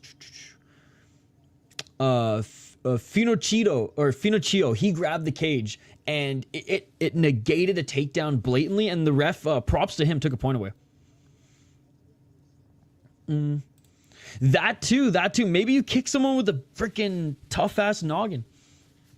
Would stop them right away. That, or like angry, like virgin Brazilian nuns with rulers. Just carajo, carajo, porra. You know what I mean? That'd work too. All right, so we highlighted these two fighters. We're just waiting. I'm praising the pacing of Cage Warriors, and they're like, we're moving too fast. We gotta show some buffer time. In fairness to them, they are teeing up the card next week. They're teeing up some of the fights that we're going to see tomorrow. I've already said my opinion before, but I think ground and knees should be legal, but kicks and stomps shouldn't. Yet whenever we watch Japanese MMA and there's a sock kick, we all get stoked, man. It's just like people saying, oh, fighting doesn't belong in hockey. Then a hockey fight happens and they're on their feet cheering as well. This is a savage sport. And no, let's just take it 90%. Let's take it right to the line of where there's eye gouging and all that crazy shit. Let's teeter the line. Let's not go over it. 90%. Superior rule set action. Real fighting. The way it was supposed to be in Shuto. The way it was in Pride FC. The way it still is in Ryzen. Black Combat. Deep. Garachin. Fuck, there was one 2 weeks ago that also had superior rule set. And it's amazing. It's amazing. The Japanese, they do it right, man. They do it right.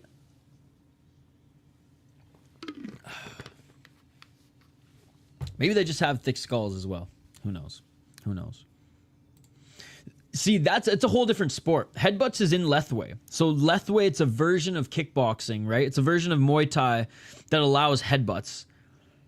And you have I think it's a 5-minute recovery time after getting knocked out cold to come back in the fight. Hopefully soon. Hopefully soon. They haven't even made their walkouts yet. Bring in the top cage elbow drops. That would be insane. Absolutely. 100%.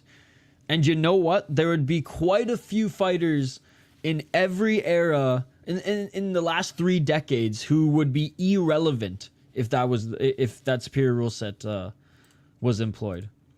KSW did it for a couple cards. It was awesome. Like I said, Deep does it. Garachin does it. Black Combat, which Black Combat's a Korean promotion, so it's not just in Japan. Korea's starting to adopt the superior rule set as well. The unified rule set's a disgrace, guys. Watering down the sport. The match isn't going on. You want me to talk about a match that's not going on, sir? What would you like me to talk about? What would you like me to talk about, sir? There is no match going on right now. The fighters, I've said many times, have not even made their walkouts yet. So please, let me know what I should talk about other than read chat. They haven't made their walkout yet. So neither of them have won. Good to see you, by the way, sir. Oh, I'll tell you when it starts. Dude, I've been giving play-by-play this whole time. Yeah, I'm going with Camilleri. Fought better opponents. More dangerous. Better gym. So yeah, we're going with Camilleri. Yeah, I already gave my prediction. What do you think about under 2.5 parlay for the last 2 fights? What's up, Fresh Boy? I think this one is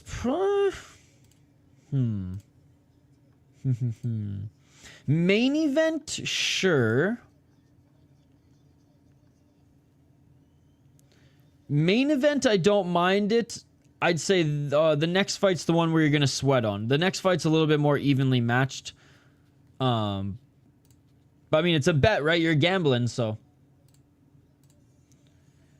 I want you to talk about the fight that's not happening. That should be funny.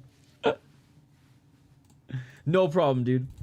Watching NASA try to put up while hope to see the fighters go down. Pause. Evening. Oh, what's up, Reddy? Good to see you. A few days ago, I learned Pratis had a Muay Thai match with David Leduc. Yes, and you know what's crazy? Pratis actually fought in one championship in MMA at one point as well.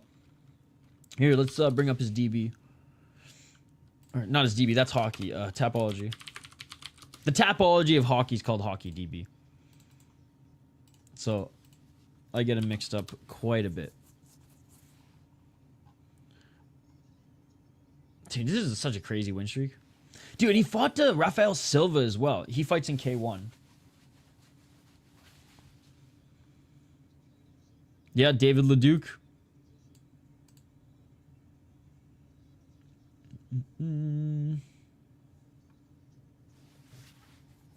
Renato da Silva Jr. Fun Chinwoo Man. Yeah, the two fights he had in SFT were... oh, he had more fights in SFT than I thought anyways. Not Dubronx Oliveira. Mitch Ramirez, good win. Yeah, he's so sick. He's so sick.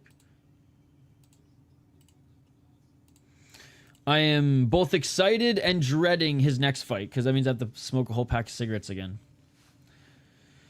Don't want them to go to waste, right? Darts for Pratis, ladies and gentlemen. Darts for Pratis. My buddy calls the rally darts, but it's too much rallying. Too much rallying.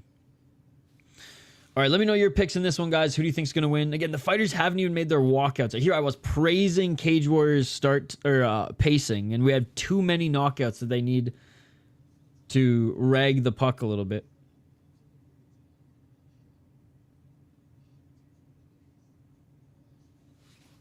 Yo, what's up, Pierre? How's it going? I think commissions should sanction fights that allow knees and stomps. I've just noticed it is easier to land stomps and kicks on KO'd opponents before the ref can intervene than punches and elbows. Yeah, but okay, you watch again, and it might be different in North America, but in Japan, like, actually, I shouldn't even say that. In Japan, they'll kick a guy who's half asleep as well. Never mind. Never mind. I was gonna try to justify and just say no. It's dangerous as hell, man. It's fighting. Good here. How you doing? I'm doing great. I'm doing great, dude.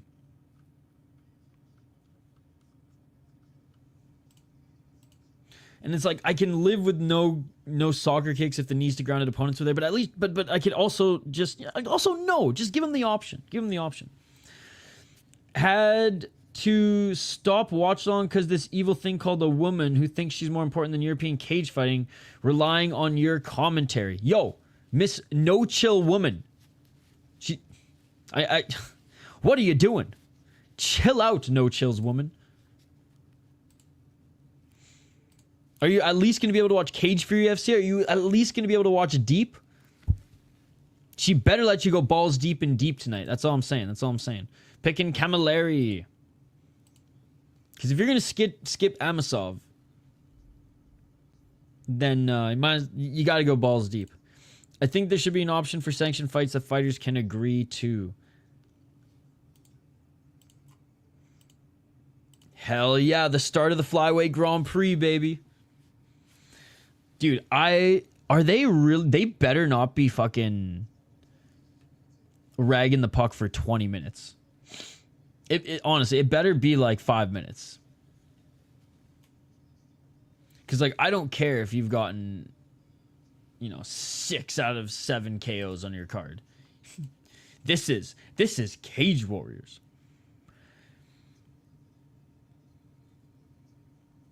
You do not rag the puck this long. Anyways, they are showing some dope highlights. Cage Warriors' time in between fights is awful. Well, the pacing's been really good all night. It's like, do they have to hit a TV time start? Because it's 6:11 Eastern. You'd think their TV time start would be top of the hour if they did have one.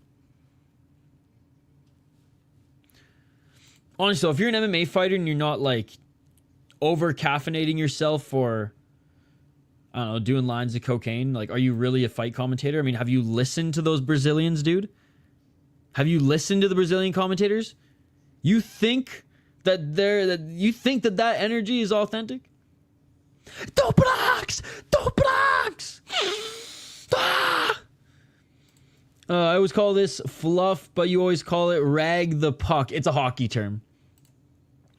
Pancrase would never have pacing like this, dude. 37, was it 33 fights? Fuck, I didn't end up doing the 37 fight card last week. Dude, that pancrase was so quick. I didn't even have time to highlight the fighters. I over caffeinated just to watch it. I think I hit like my perfect caffeine intake for the day. I don't think I'm gonna have any more. I think we'll be good. Maybe before deep, but we'll see. Ditto. I think just water for the rest of the day.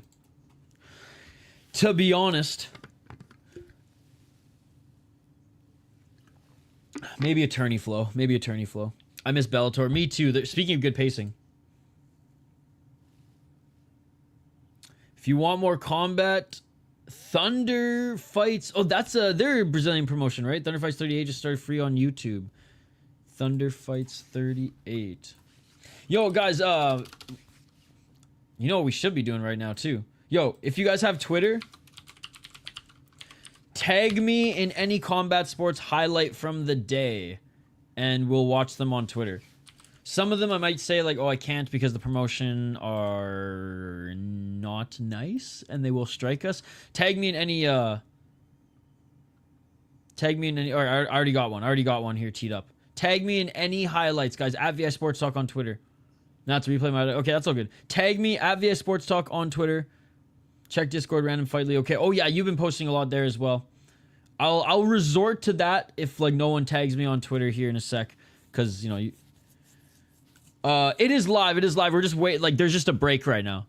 Like, there's just a break. The next two fighters haven't even made their walkouts. Although, they are making their walkouts soon here. So, we should have performed this exercise earlier. But, this happened in RFA... earlier today, guys. This happened in RFA earlier today. Check this out. All right, the cold open for the next fight is on right now. Oh!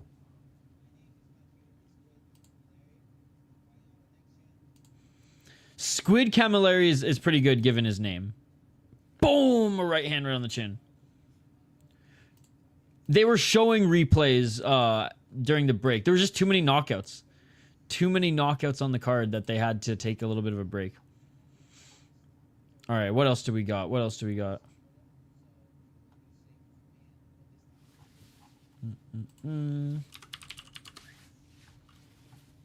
So we got about 2 minutes until the fighters make their walkouts, guys. I'd say about 5 to 7 minutes until the fight. Dude, that dude got flatlined. No, not the old RFA. Not the old RFA. That don't exist anymore.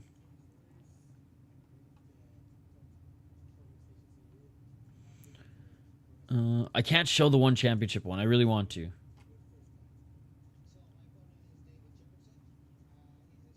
Let's see. What else is there? What else is there?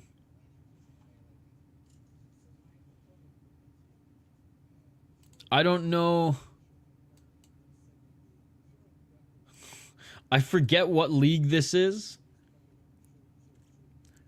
Yes, I do a show with Rush City Fight Show. That's me. That is me. Rush Hour, City Life, Rush City. All right, I don't think this is recent, but someone tagged Capoza in it, so let's check this one out anyways. Again, we're just waiting for the next Cage Warriors fight to start, so we're just watching some highlights. Fucking bare knuckle and jeans, bro. Oh! Oh! Oh! Oh my god, dude. YouTube, this is a sanctioned professional fight. Just saying this isn't I can't really defend this one, actually. I can't really defend this one, actually. Damn, dude. Just like NASA waiting to take off there, showing every fluff event. Tagged. All right, we got another one here. We got another one.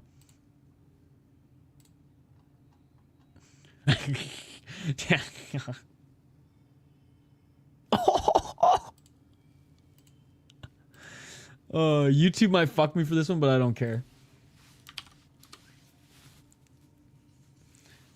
All right. Oh my god, what a walkout song, by the way.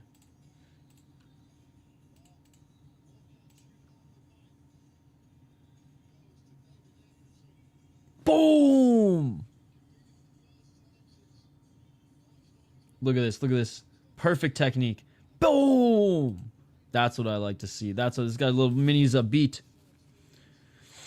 Bare knuckle and jeans with Hale Bays at the ring. Is this Farm Boy FC? This is actually Sasky FC out of rural Saskatchewan. Sasky FC.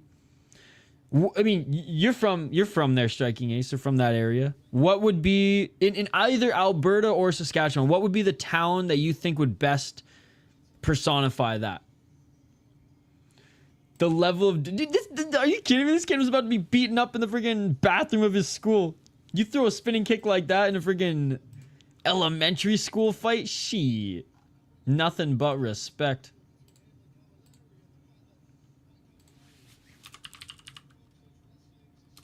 All right, Camilleri now is making his walk. AJ Cunningham from 155 to bantamweight. Douglas, what's up, Douglas? Dinner? What are you having for dinner? Bro, Douglas, I did catch the clip on No Chill stream. Douglas, I don't know, you're breaking into someone's house or whatever, the balaclava, just stirring up shit. That was peak. That was hilarious. Hope I see Cam T do the same jump. Yo, what's up, TJ? Who do you got in Cage Warriors fight? I have Camilleri winning. Camilleri making his walk to the cage right now. All right, last highlight here, guys. Last highlight, then we'll turn our attention fully back to Cage Warriors as finally we have our co-main coming up here. Let's see. Do we have any other highlights from the last few days that I can share? There's bound to be one here, guys. There's bound to be one here.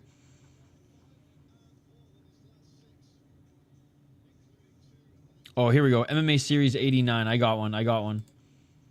Last highlight. You having breakfast for dinner? I love that. I do. I love breakfast for dinner. Tough one. I haven't been around probably the big cities where there's more people and therefore more everything. See, I was thinking like a little north suburb of like Prince Albert.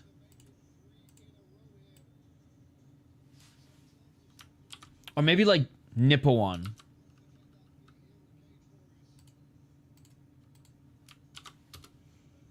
Some scrappy dudes in Nipawin.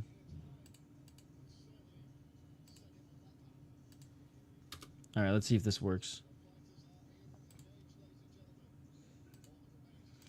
Uh-oh. What's going on, Twitter? Oh, okay. Last one. Last one. Wait for it. Wait for it. Oh! Fuck, bro. Oh, let's go.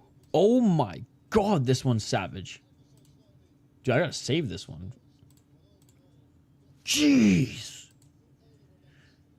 Ref's like trying to pull him off too, and he just... Oh my god, dude. MMA Series is nuts, by the way. It is a good promotion, but there's a lot of fuckery that goes on there. Well, there you go, guys. There we go. Let's get to this next fight. They're being introduced in the cage right now. David will win this. Nasty KO smoked him. Honestly, Prince Albert is a good one. I've only been once, but it's an interesting place. There we go. Shout out to the Raiders. Prince Albert Raiders of the WHL. Best jerseys in junior hockey. And a bunch of angry white Karens canceled them. And the only reason I specify the tone is because I would have worn that Sultan fucking jersey with pride, ladies and gentlemen.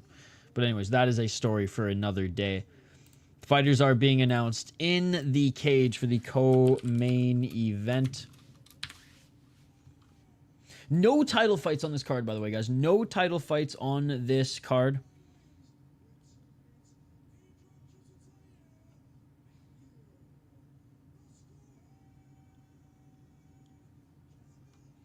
Camilleri.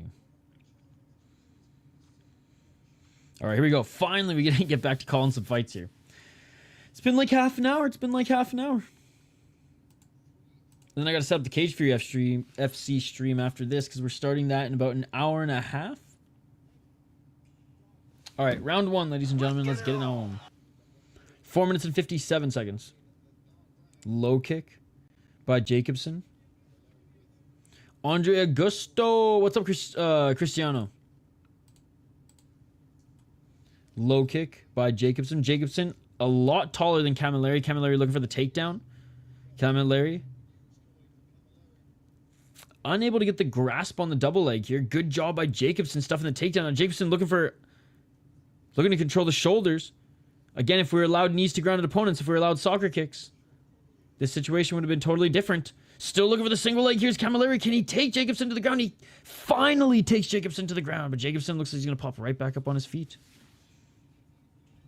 4:14.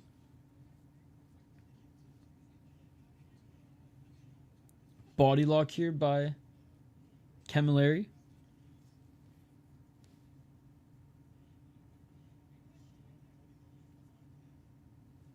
Still a body lock here by Camilleri. Jacobsson with the elbow. And Camilleri really trying to get the takedown, but great balance here by Jacobsson. Camilleri just can't lift him up. He's got the lock. While Jacobsson almost grabbed the cage. 3:36 and really trying to rely on that wrestling early. Is Camilleri. You want me to talk louder, Gringo? You want me to talk louder, bro? 3 minutes and 20 seconds on the clock. Do you think Michael Jackson could have been an alien? No. I think there's other guys and gals out there who are more alien leaning. 3 minutes on the clock. Nice job. Finally getting him to the ground is Camilleri. Camilleri holding on to the shoulders. Doesn't quite have side control here, but he is looking to try to get the back of Jacobsson. Jacobsson is rolling. 2 minutes and 47 seconds. Great job by Camilleri. Bro, you need to turn up your speakers, Gringo. That's on you, bro, because I am maxed right now. Turn up your speakers, brother. 2 minutes and 30 seconds on the clock. If I didn't destroy your eardrums just a minute ago screaming in the mic, then you gotta turn up your volume, brother. 2 minutes and 27 seconds. Back up on his feet is Jacobsson.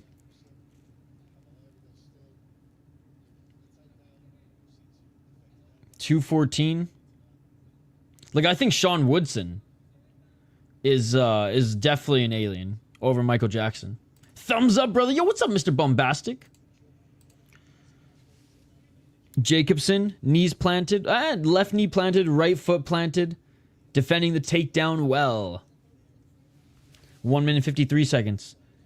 Good job by Camilleri pulling the legs out from under Jacobsson.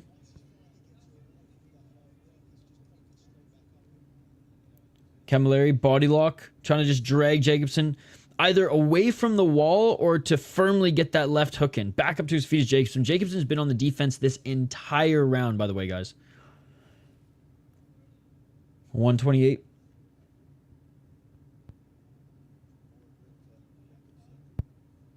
Oh, Jacobsson, of course, because he's Swedish. Jacobsson.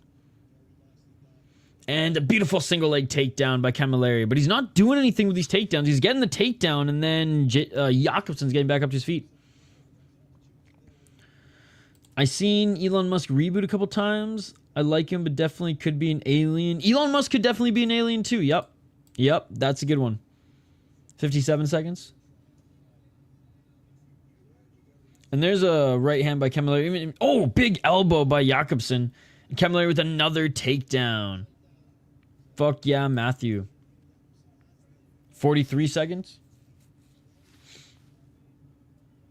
Oh, and Jacobsson's now maybe looking for an arm here.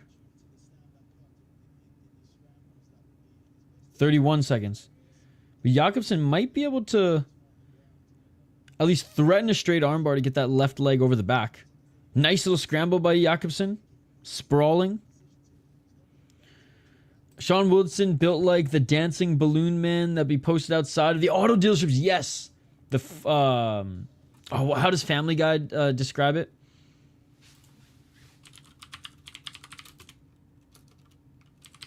Something inflatable tube man. And that is it for the first round. Wacky waving inflatable arm flailing tube man. Let's go Camilleri. End of the first round. Because neither of them did too much damage, I got to give the edge to the guy who got the takedowns and control because, yeah, damage was few and far between both these guys. So, yeah, round 2. Round 1 goes to Camilleri, in my opinion. I told you David will win. I think David lost the first round. Although that elbow by Jacobsson, I don't think one elbow steals the round. That's the thing. If he landed more than just that, sure. But having said that, Camilleri needs to do more damage. No David first round? Yeah, I disagree. Disagree. He was on defense for 80%, maybe even 90% of the round. Matthew's a pacifist. I mean, his coach was even yelling at him to throw some more right hands. All right, round 2. Let's get it all. And he did. As soon as the coach said it, he kind of like woke up and started throwing the right. 4 minutes and 52 seconds. Back at center. Oh, nice right elbow by Jacobsson on the entry. Front kick by Jacobsson. Jacobsson looking good on the feet so far. 4 minutes and 42 seconds. I mean, look at the size difference on the feet. Nice left jab by Camilleri. Like, no wonder he's trying to take us to the ground.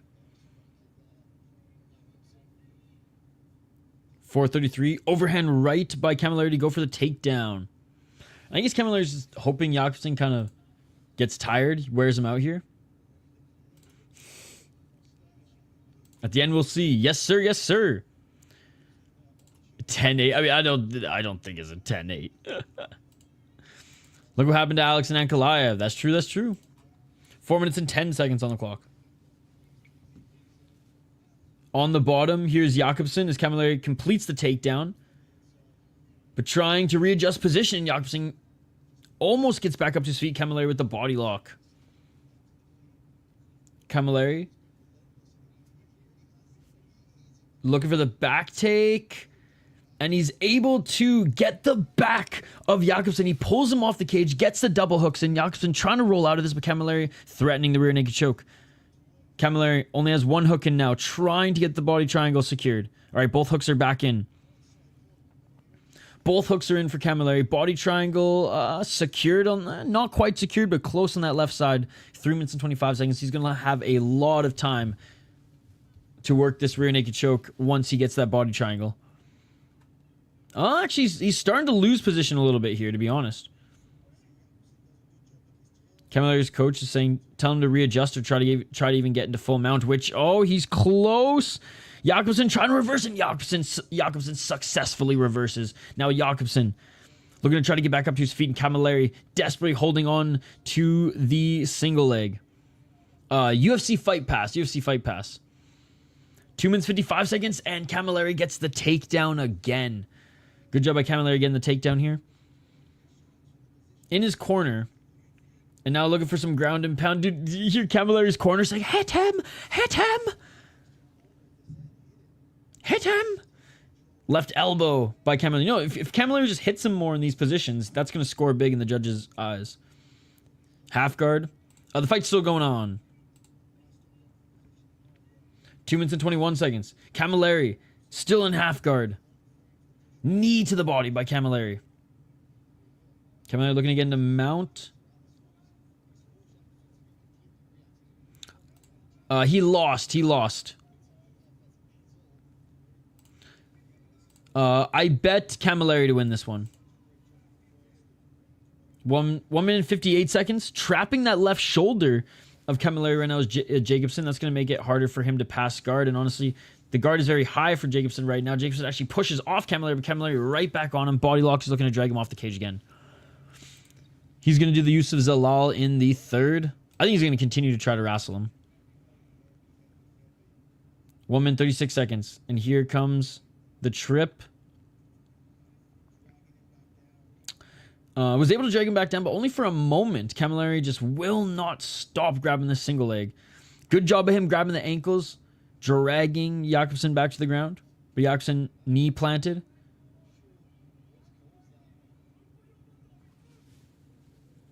One minute and 12 seconds. Both of them are bleeding. I think Camilleri from his nose, or maybe he's just wearing some of the blood that Jacobsson has on his face. Can't see Jacobsson, or sorry, can't see Camilleri's face right now. Jacobsson back up to his feet. Camilleri body lock again. 57 seconds on the clock. We're going to try to drag him to the ground, or at least get that trip with the left leg. Oh, here we go. He's going to get it. And he gets the takedown again. This time a little bit away from the cage. Passes into half guard.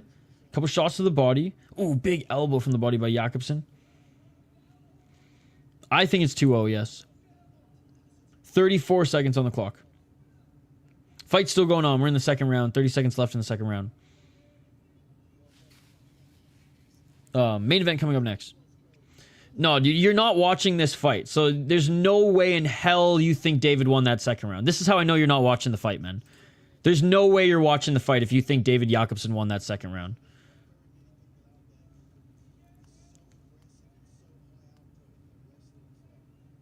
Like, first round was closer. The second round, there's no doubt, dude. No doubt. Looking to hold on to the neck of Jacobsson right now. And that is it for the second round. Yeah, I mean, it could be 1-1. I have it 2-0 for Camilleri. It's either 2-0 for Camilleri or 1-1. Round 3 coming up. I personally think it's 2-0. There's no way Jacobsson won that second round. Yeah. Camilleri's BJJ. And his wrestling is just good too. Constant pressure. Constant pressure.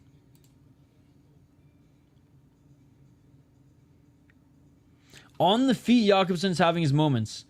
But they're few and far between because Camilleri's taking this to the ground as soon as he can, and he's spamming that. Camilleri up, I don't know what they're watching. I just don't think they're watching. I think they're just hoping for their boy to win. Third and final round. Is the finishing streak going to end? We had 3 finishes in a row, 3 knockouts in a row. Is it going to end here? Is this one going the distance? What do you guys think? Main event after this, by the way. Round 3. Oh, low kick by Jacobsson. Jacobsson with a nice right elbow again, but Camilleri moves forward and lands a right hand. Body kick by Camilleri. That's your prediction? Oh, nice kick by Jacobsson. Nah, Jacobsson with the big knee. He drops Camilleri. Camilleri's hurt. Camilleri's hurt. Camilleri's desperately going for the single leg. Camilleri's hurt, ladies and gentlemen. That knee hurt him. He's still seeing the Tweety Birds. Oh, another knee by Jacobsson, followed by a left hand. Right hand by Camilleri. Dude, Camilleri's tough as nails. Camilleri's still walking forward, and he's seeing the Tweety Birds right now. He might not even know where he is, but he's still walking forward. 4 minutes and 24 seconds. Jacobsson just lifts his knee and it hits him on the chin. That's how tall Jacobsson is. Looking for the takedown here is Camilleri, but Camilleri's still dazed, ladies and gentlemen. I'd be surprised if we could take Jacobsson down here with ease upon eating that knee literally like 30 seconds ago.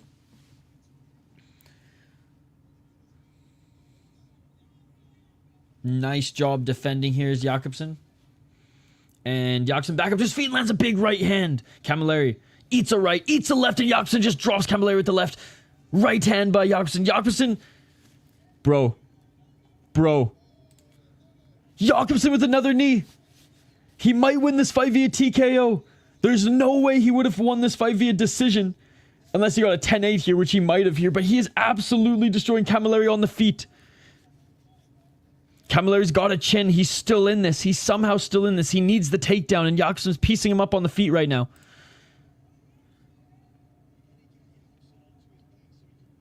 Dude, after being absolutely dominated in the second round, Jacobsson is able to keep this on the feet, and he's absolutely destroying Camilleri on the feet. 1-2. Herb Dean's minute of pain. How is Camilleri still on his feet? No, I will never trust you because you do not watch the fights, sir. You do not watch the fights. You told me that Jacobsson won the second round. That's insane. Great prediction for him to win the fight. But you were lying to me telling me that you watched the second round, sir. You did not watch the second round. There's no way. 2 minutes and 47 seconds on the clock. Camilleri is not winning the third. Jacobsson is a dog, was expecting Camilleri to finish him early. Definitely Jacobsson dominating this round, 10-8. But this guy saying that Jacobsson won the second round just proves to me that he's not watching the fight. 2 minutes and 27 seconds on the clock. And Camilleri still took Jacobsson to the ground. Now, Jacobsson did reverse him here. I'm surprised the ref didn't end it in the first... Or, I'm surprised the ref didn't end the fight standing TKO. And again, shout out to Canlu's prediction, man. But I will never get over him saying Jacobsson won the second round.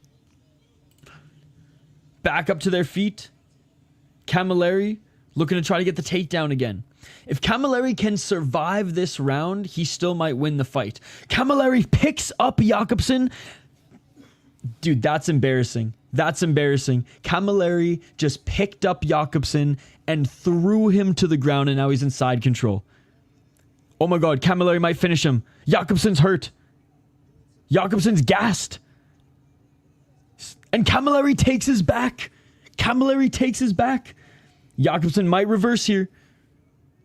1 minute and 26 seconds. How is he surviving? I have no idea, bro. He's got an iron chin. 1 minute and 20 seconds. Jacobsson's gassed. Jacobsson thought he was going to finish him. Honestly, I thought he was going to finish him. I thought the ref was going to call that a standing TKO, but no, somehow, someway, Camilleri's still in this fight. 1 minute on the clock. And this is going to negate it from being a 10-8. This is going to negate it from being a 10-8. Oh, now looking for a heel is Jacobsson. Camilleri still in the top position. Jacobsson is still going to win this round, but it's not going to be a 10-8, which means Camilleri is going to win this fight. It's not going to be a draw. And Camilleri is still in the top position, landing some hammer fists. 40 seconds on the clock. Could you imagine if Camilleri finished this? That would be one of the craziest comebacks in a round. 31 seconds. He's got that dog in him. Dude, and a chin that I haven't seen in a long time. Good fight for both. Absolutely. And Camilleri takes the back of Jacobsson again. 20 seconds on the clock. I have no idea where TJ's throwing these scores out there. TJ must not be watching the fight either, to be perfectly honest. He's like flip-flopped 3 times. Let's fucking go, Camilleri. Camilleri pulled out some Marab type shit at the end of the third. Again, this guy's not watching the fight. I'm impressed, and that is it, ladies and gentlemen. That is it. Surviving, and not only surviving, but David Jacobsson can't even get back up to his feet. David Jacobsson can't even get back up to his feet. Camilleri won that. Camilleri won that. 29-28. He negated the 10-8. He survived that round. Honestly, oh my god, he got kicked in the face Anderson Silva style. He got elbowed. Again, this guy isn't watching the fight, has no idea what he's talking about. That was on track to be a 10-8, but you can't give a 10-8 with a slam like that. Nope. He negated the 10-8. 10-9 for Jacobsson. 10-9 for Jacobsson. What a great fight, man. Great performance by both these guys. David Jacobsson, man, almost finishing Camilleri in the third. Camilleri was able to survive. And when David Jacobsson ran out of gas, was able to get in the top position. If David wins, it's a robbery. I agree. Because the first 2 rounds are pretty clear in my mind. Now, the first round, there wasn't a lot of damage. But second round, 100% went to Camilleri. Third round is 100% going to Jacobsson, but cannot be... Like, if it's a draw, I'd still be pissed off. But if it's a robbery, I'm gonna smash something. No problem, Snapchat.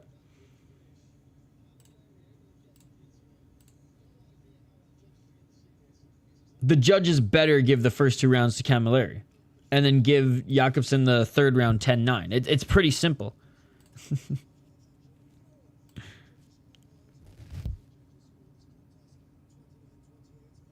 29-28, it's going Camilleri.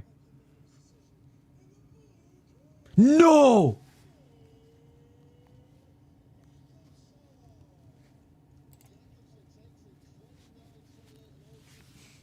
Nope. Nope. I don't use this word often. This. It's just like, man, if we're gonna have the 10-point must system, stick to the 10-point must system. Stick to the 10-point must system. Jacobsson won. It was the wrong decision. It was the wrong decision. He won the third round and he looked excellent in the third round. Dude, you're lucky, man. And I'm glad you made some money, but you're lucky, dude. And again, I really, at the end of the day, don't care who wins or loses. My picks don't matter. I'm not betting, right? But that's just wrong, man. That's just wrong. Camilleri 29-28 was the clear score. The fuck kind of robbery is this? I had a 29-28 Camilleri. If this was Ryzen, if it was one championship, maybe you give the fight to David Jacobsson. But even then, Camilleri ended the fight on top. Yeah, I don't like that scoring at all, man. And it has nothing to do with me picking Camilleri to win. I don't give a fuck. I thought Camilleri was going to lose standing TKO in the third. Yeah, that was pretty bad. Dude, you don't even watch the fights, dude. You don't even watch the fights. I'll say this, you're lucky. And if you're going to flip me off, fuck you too, man. I'll say this, you're lucky. But don't tell me that you're honestly watching the fights when you're not. You said that David Jacobsson won the round that he got dominated in. Right? You're looking like the fool right now. I'm glad that look, man, I'm glad you won money. I'm never going to bash you for betting and your pick coming true. What's annoying about you is you were saying that he won the second round just going pure fanboy when you clearly aren't watching the fight, right? And I don't use the word robbery often, but that one was bad. That one was bad.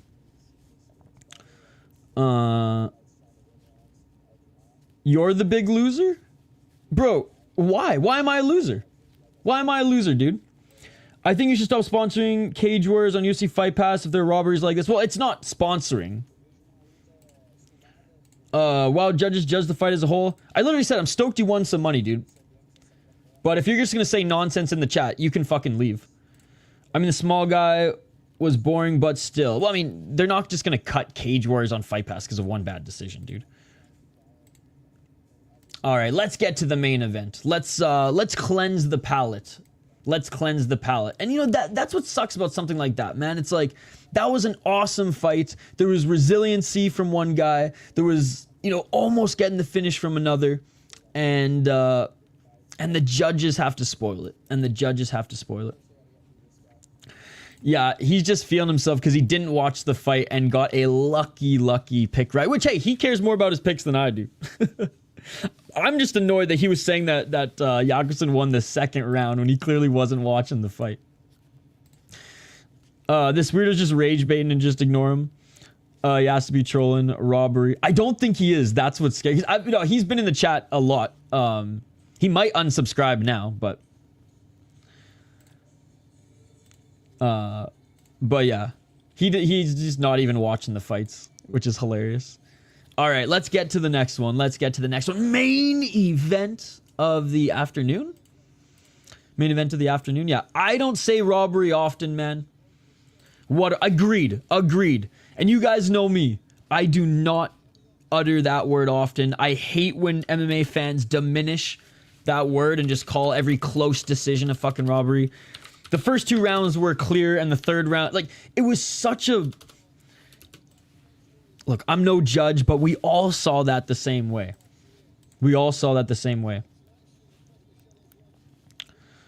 Who's winning now? Look who's still here. Mwah. At best, it would have been a draw. Exactly. But a 29-28 for the other dude. Come on. Agreed. Canlu doesn't watch fighting, but at least he makes good lucky bets. Dude,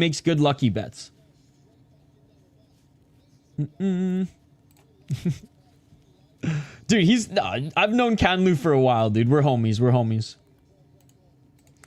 He's just feeling himself right now. One hand on keyboard, one hand in his pants. Anthony Orozco, 5-0 as a pro. He is the favorite coming in at minus 395. Yes, dude. See, there you go. See, I'm pumped. At least you made some money. I'm pumped you made some money. Andrey Augusto, 17-8-1. 2-2 in his last 4 fights. See, he's just a little bipolar. 6 KO TKOs, 3 submissions, 8 decisions. 4-0-1 in New Corpor Extreme, 4-1 in Open Fighting Championship, and 2-0 in Chuto Brazil. 0-1 in LFA, by the way. Yeah, we're doing Cage Fury FC Deep. So we're doing Cage Fury FC tonight. We're doing Deep at 3 a.m. We're doing Cage Warriors again tomorrow, I believe. UFC, and then Road FC at tomorrow at 4 a.m. Beat a 19-9 guy. Lost to 5-0. His record's not that bad. Gilberto Souza's pretty good. Beat a 6-1 guy. An Open Fighting champ.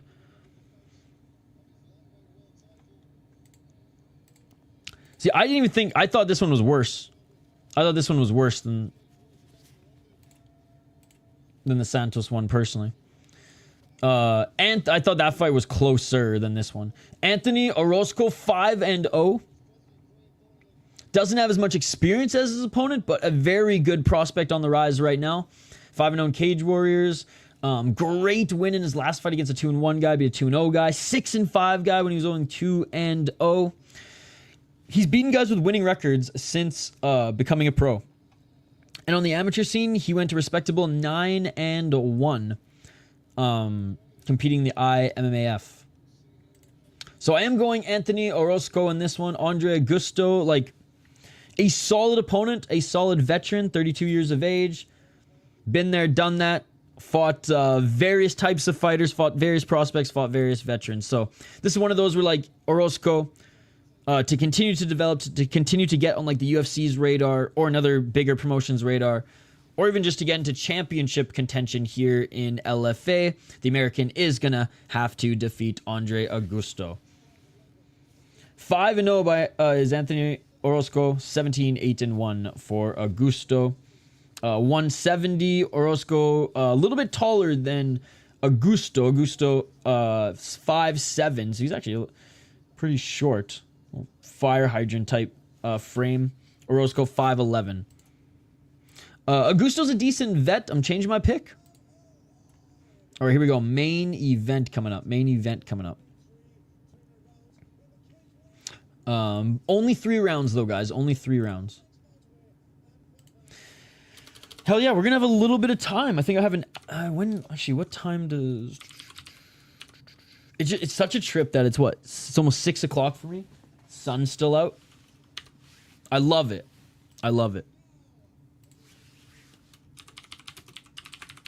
I think Cage Fury FC starts at 9 Eastern, the main card. The prelims, I think, have already started.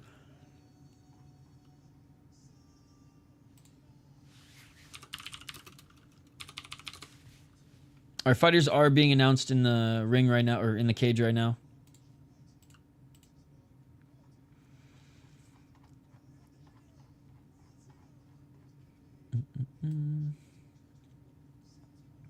I am doing a stream, but I'm double checking what time I'm even supposed to start streaming. Okay, 8 o'clock Eastern is when the main card starts. Prelims start at 7 p.m. Eastern. Prelims, of course, only on OnlyFans. Wait, Augustus Gloop is fighting? Mark Goddard's the ref in this fight? Yes. Yeah, so he's not doing UFC this weekend. I think Herb Dean's going to be doing UFC this weekend. Because he wasn't in Thailand. He wasn't doing one championship. By the way, Orozco's only 26 years of age. So, again, legit prospect. And I'm thinking an Orozco finish. That's my prediction. Orozco finish. All right, here we go, guys. Main event. Then we'll take a little bit of a break and come back in a couple of hours for Cage Fury FC. Okay, here we go. Here we go. Round one. Let's get it on. 4 minutes and 55 seconds. Feints by Orozco.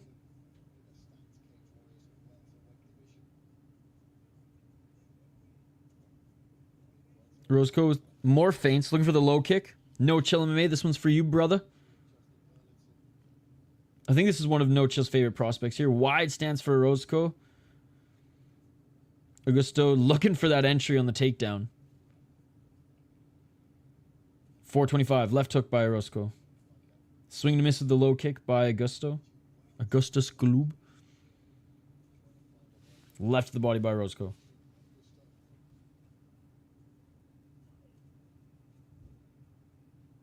Feints here by both these guys. 4 minutes. Oh, outside low kick by Orozco. Left to the body by Orozco. Again, guys, smash that like button if you haven't already. Don't forget to vote in the poll question. Both on the community tab, the post tab as well. You guys decide what fight companion we do before UFC tomorrow. Is it Cage Warriors 185 or is it that boxing card? Left by Orozco.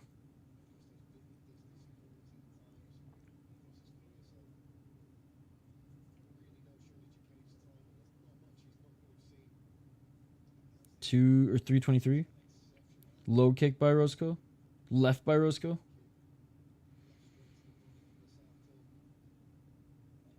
Oh, man. Nice left by Orozco.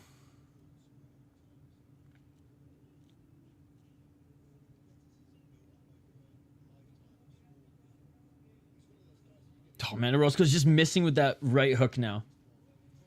Just out of range. Front kick. Didn't pull the trigger there. I'm wondering what Augusto's plan is. I mean, he's thrown overhands, but he's not throwing overhands to set up takedowns, and he's just throwing leg kicks right now. He's not really committing to anything. And as a result, Orozco's just racking up points with the jab and outside shots.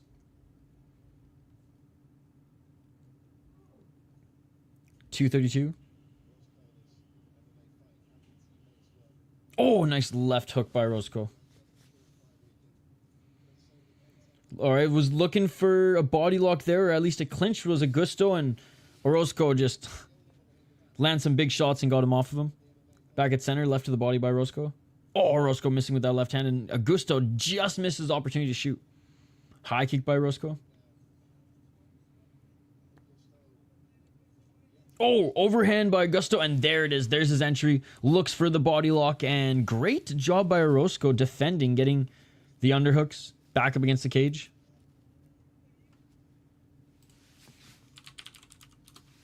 One minute and 47 seconds. Clinching here is Augusto.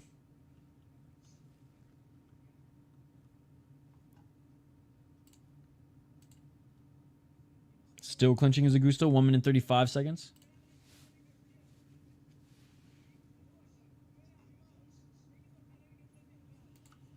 And underhook still for Augusto, but Orozco, great takedown defense, great balance as well. And a nice left hook by Orozco. Orozco with the right hand. Orozco with the straight left. Oh, big overhand right by Augusto. Left by Augusto. Luke Riley fights, and so does Nick Ball. Tough choice. I know, and honestly, we probably won't even be able to hit either of the main events because UFC starts around that time. So it's just like, what are we going to have on and watch before UFC starts? Because I doubt we'll get to Luke Riley. I mean, Cage Warriors, you probably have a better chance, but boxing, probably not. Because like the buffer time in boxing is way longer than Cage Warriors.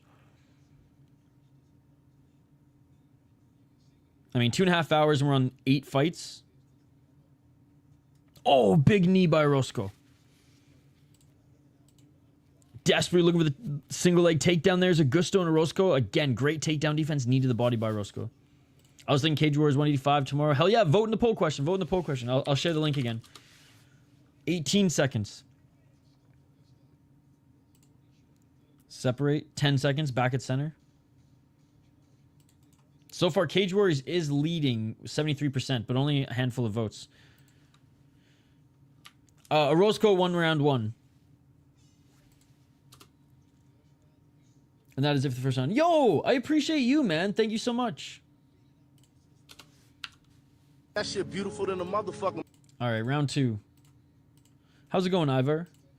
Ali, Orozco won round 1, and I imagine he's gonna do the same thing in round 2.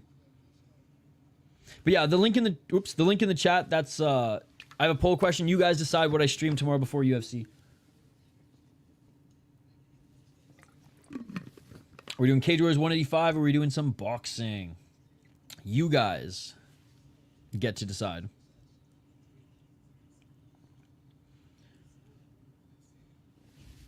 Orozco saying, I'm seeing everything. No, we're all good, Canley. We're all good.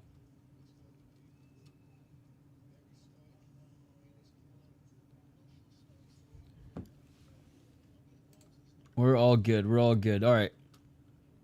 Again, last fight, ladies and gentlemen. Last fight on this card. We'll take like 2-hour break and we'll come back for a little Cage Fury FC later this evening.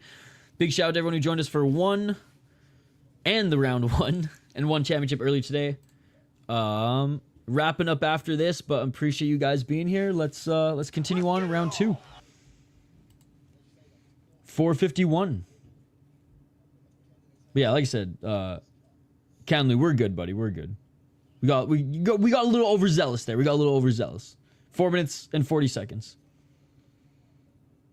Some left jabs by Augusto.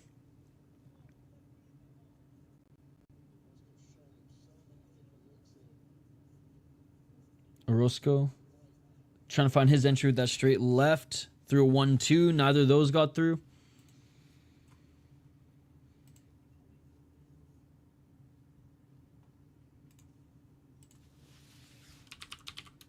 Pressuring Augusto outside that center line.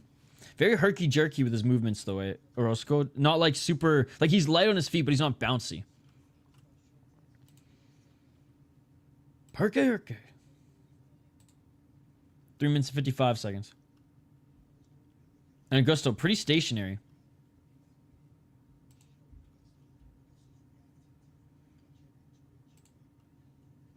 Oh, nice left by Orozco.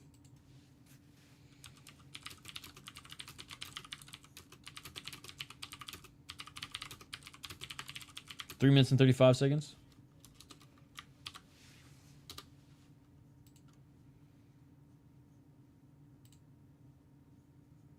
Oh, and there's that single leg opportunity for Augusto. Great sprawl by Orozco, and Orozco back up to his feet. A nice right hand as they separate. Oh, there's a big right by Orozco. Augusto didn't like that.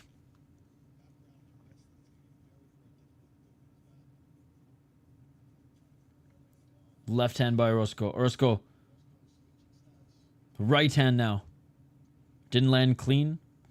He loaded those two up. 252.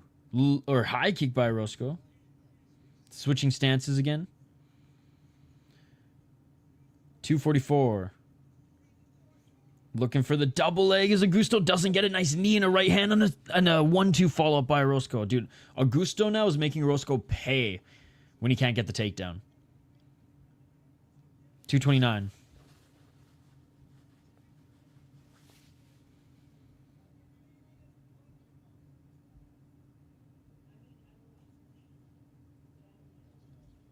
$215. Looking for the single leg. Orozco. Oh my god, what a fucking takedown. He literally picked up Augusto, slammed him to the ground, and now looking for some ground and pound. Augusto rolling, maybe trying to grab a knee. Orozco staying calm, cool, collected in the top position. That was insane. 1 minute and 57 seconds on the clock. You sure Augusto is the veteran? I mean, my god, ladies and gentlemen. Who's the more complete fighter here? The guy who's 5-0 and 26? Yup. And that's no disrespect to Augusto, man. Orozco's something special. He's in half guard now. Threatening the arm triangle choke to try to get into mount. Oh, big left elbow. Dude, these elbows might slice him open. 1 minute and 30 seconds.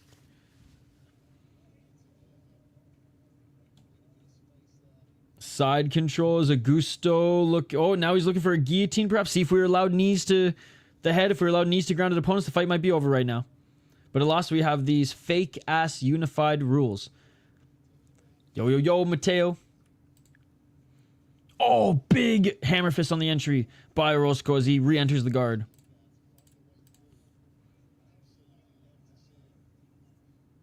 Orozco, 57 seconds. Right into side control, landing some hammer fist. Covering up right now is Augusto. Augusto looking to defend. Modified half guard, side control, knees planted. 45 seconds. Can Orozco land a barrage of shots here? Enough to end this fight? We shall see. Some elbows to the body. Augusto lifting up that right knee. Yes! All love, brother. All love. So no worries if you haven't, but did you check out? No, man, I'm streaming right now. 23 seconds on the clock. I'll check it out between streams. This is the last fight, and then we got like 2 hours until Cage Fury FC. Then like 4 hours after that until Deep. 10 seconds. Oh, nice left elbow. God, more shots to the body by Orozco. Dude, this is an absolute beatdown. Absolute beatdown. But yeah, Mateo, I'll check it out right after this, dude. Because I have to do some other work and check some emails.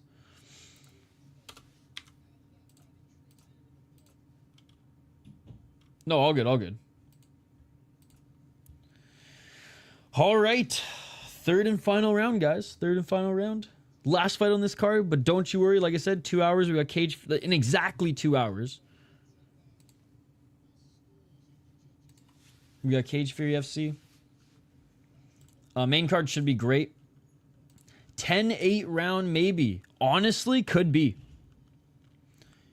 If you would have sliced him open with that elbow, I think maybe the judges would be swayed a little bit more because of just how savage it would look. But that was pure domination. He beat him everywhere.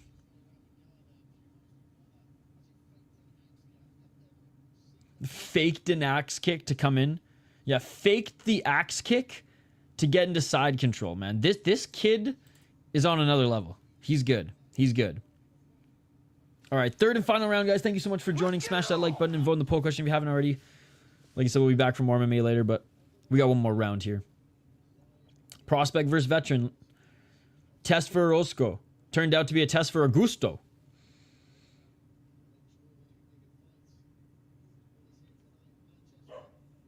Oh, a nice left elbow by Orozco.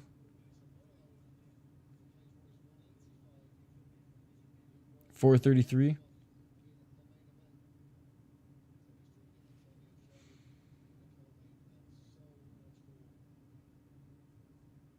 Four minutes and 26 seconds.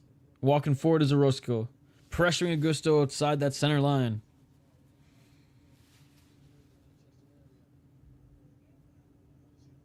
Feints by Orozco. Orozco with the left hand looking for the takedown. Orozco unable to get the single leg right away, but grabs the right leg of Augusto, knees him in the gut, and just throws him to the ground. Short right elbows. 3 minutes and 58 seconds on the clock. Augusto's going to be in a world of hurt here for the next 3 minutes and 50 seconds if Orozco doesn't end this before the end of the third round. 3:44. Half guard for Orozco, knees planted.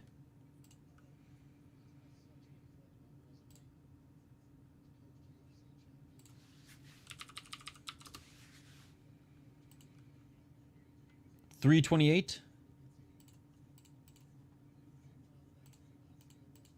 Hey, our boy, 4 ounce to freedom. Zach likes MMA on Twitter. He's at Cage Fury FC tonight. 3:15 on the clock. What's Mark Goddard warning him about? Maybe grabbing the gloves? Oh, toes in the cage. Good. Still in that modified half guard side control is Orozco. 2 minutes and 58 seconds on the clock, landing some hammer fists.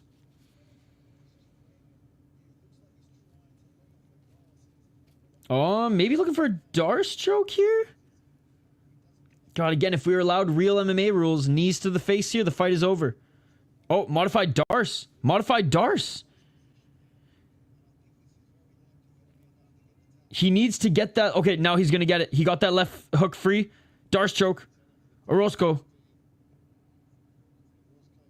No, he's adjusting it. Again, if we were allowed knees to grounded opponents, see, Orozco's kneeing the guy in the gut. If we were allowed knees to grounded opponents, he can knee him in the face right now. The fight would be over. This is why the fake MMA rules are watering down the sport, ladies and gentlemen. Literally, no... And same with right here. You could kick him right in the face. Augusto on his knees. That right there, ladies and gentlemen, is why the unified rules are a disgrace to the sport. That right there is why the unified rules are a disgrace to the sport. Fake fighting, watered down fighting. That is the best example right there. The fight could have been over in a sick TKO. And it only would have taken 2 or 3 knees, maybe even just 2, and Goddard would have been in there, right? So it is what it is. They hate the fans, man. Cage Warriors, UFC, LFA. We love them, they hate us. Okay, it's not the promotions, it's the commissions. The commissions hate us. Nice job snatching up that neck again, Orozco on Augusto. Still unable to use real MMA rules here. And instead is forced by the promotion and commission's rule set to quite literally hug the fighter and not finish him. They're all getting CTE anyways, bro. 1 minute on the clock.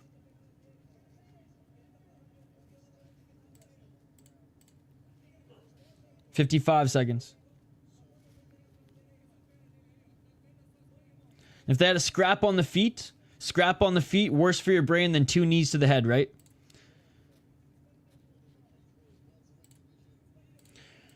Let's just not water down the sport. It's a disgrace, man.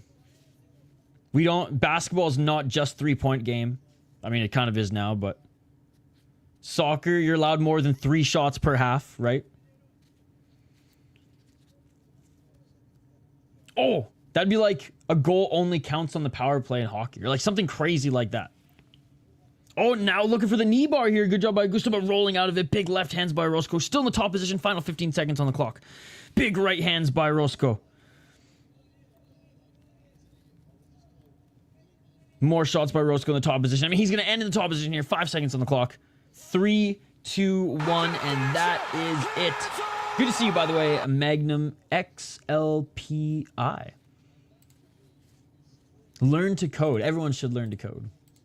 Don't rely on them. Don't rely on the AI bullshit.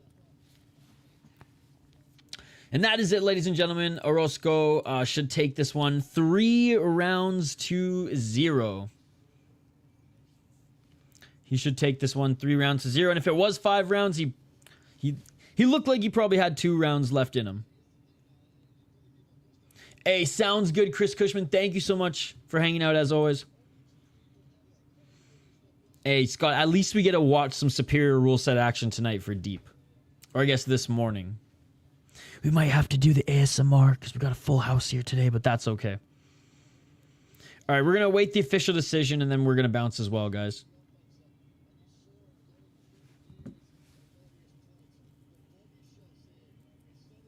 But that, like, I am so excited.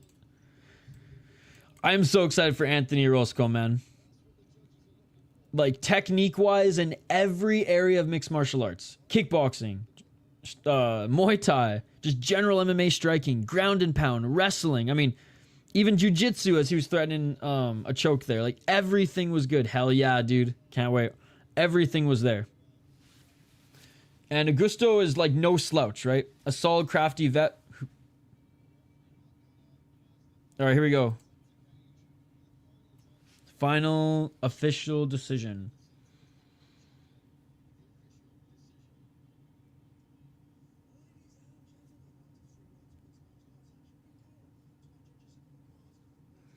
I wasn't too involved in this one. I've been focused on resting. Gonna tune in for whatever later side. Cage Free FC in 2 hours, yes. And then my power nap CL for Deep. Sounds good.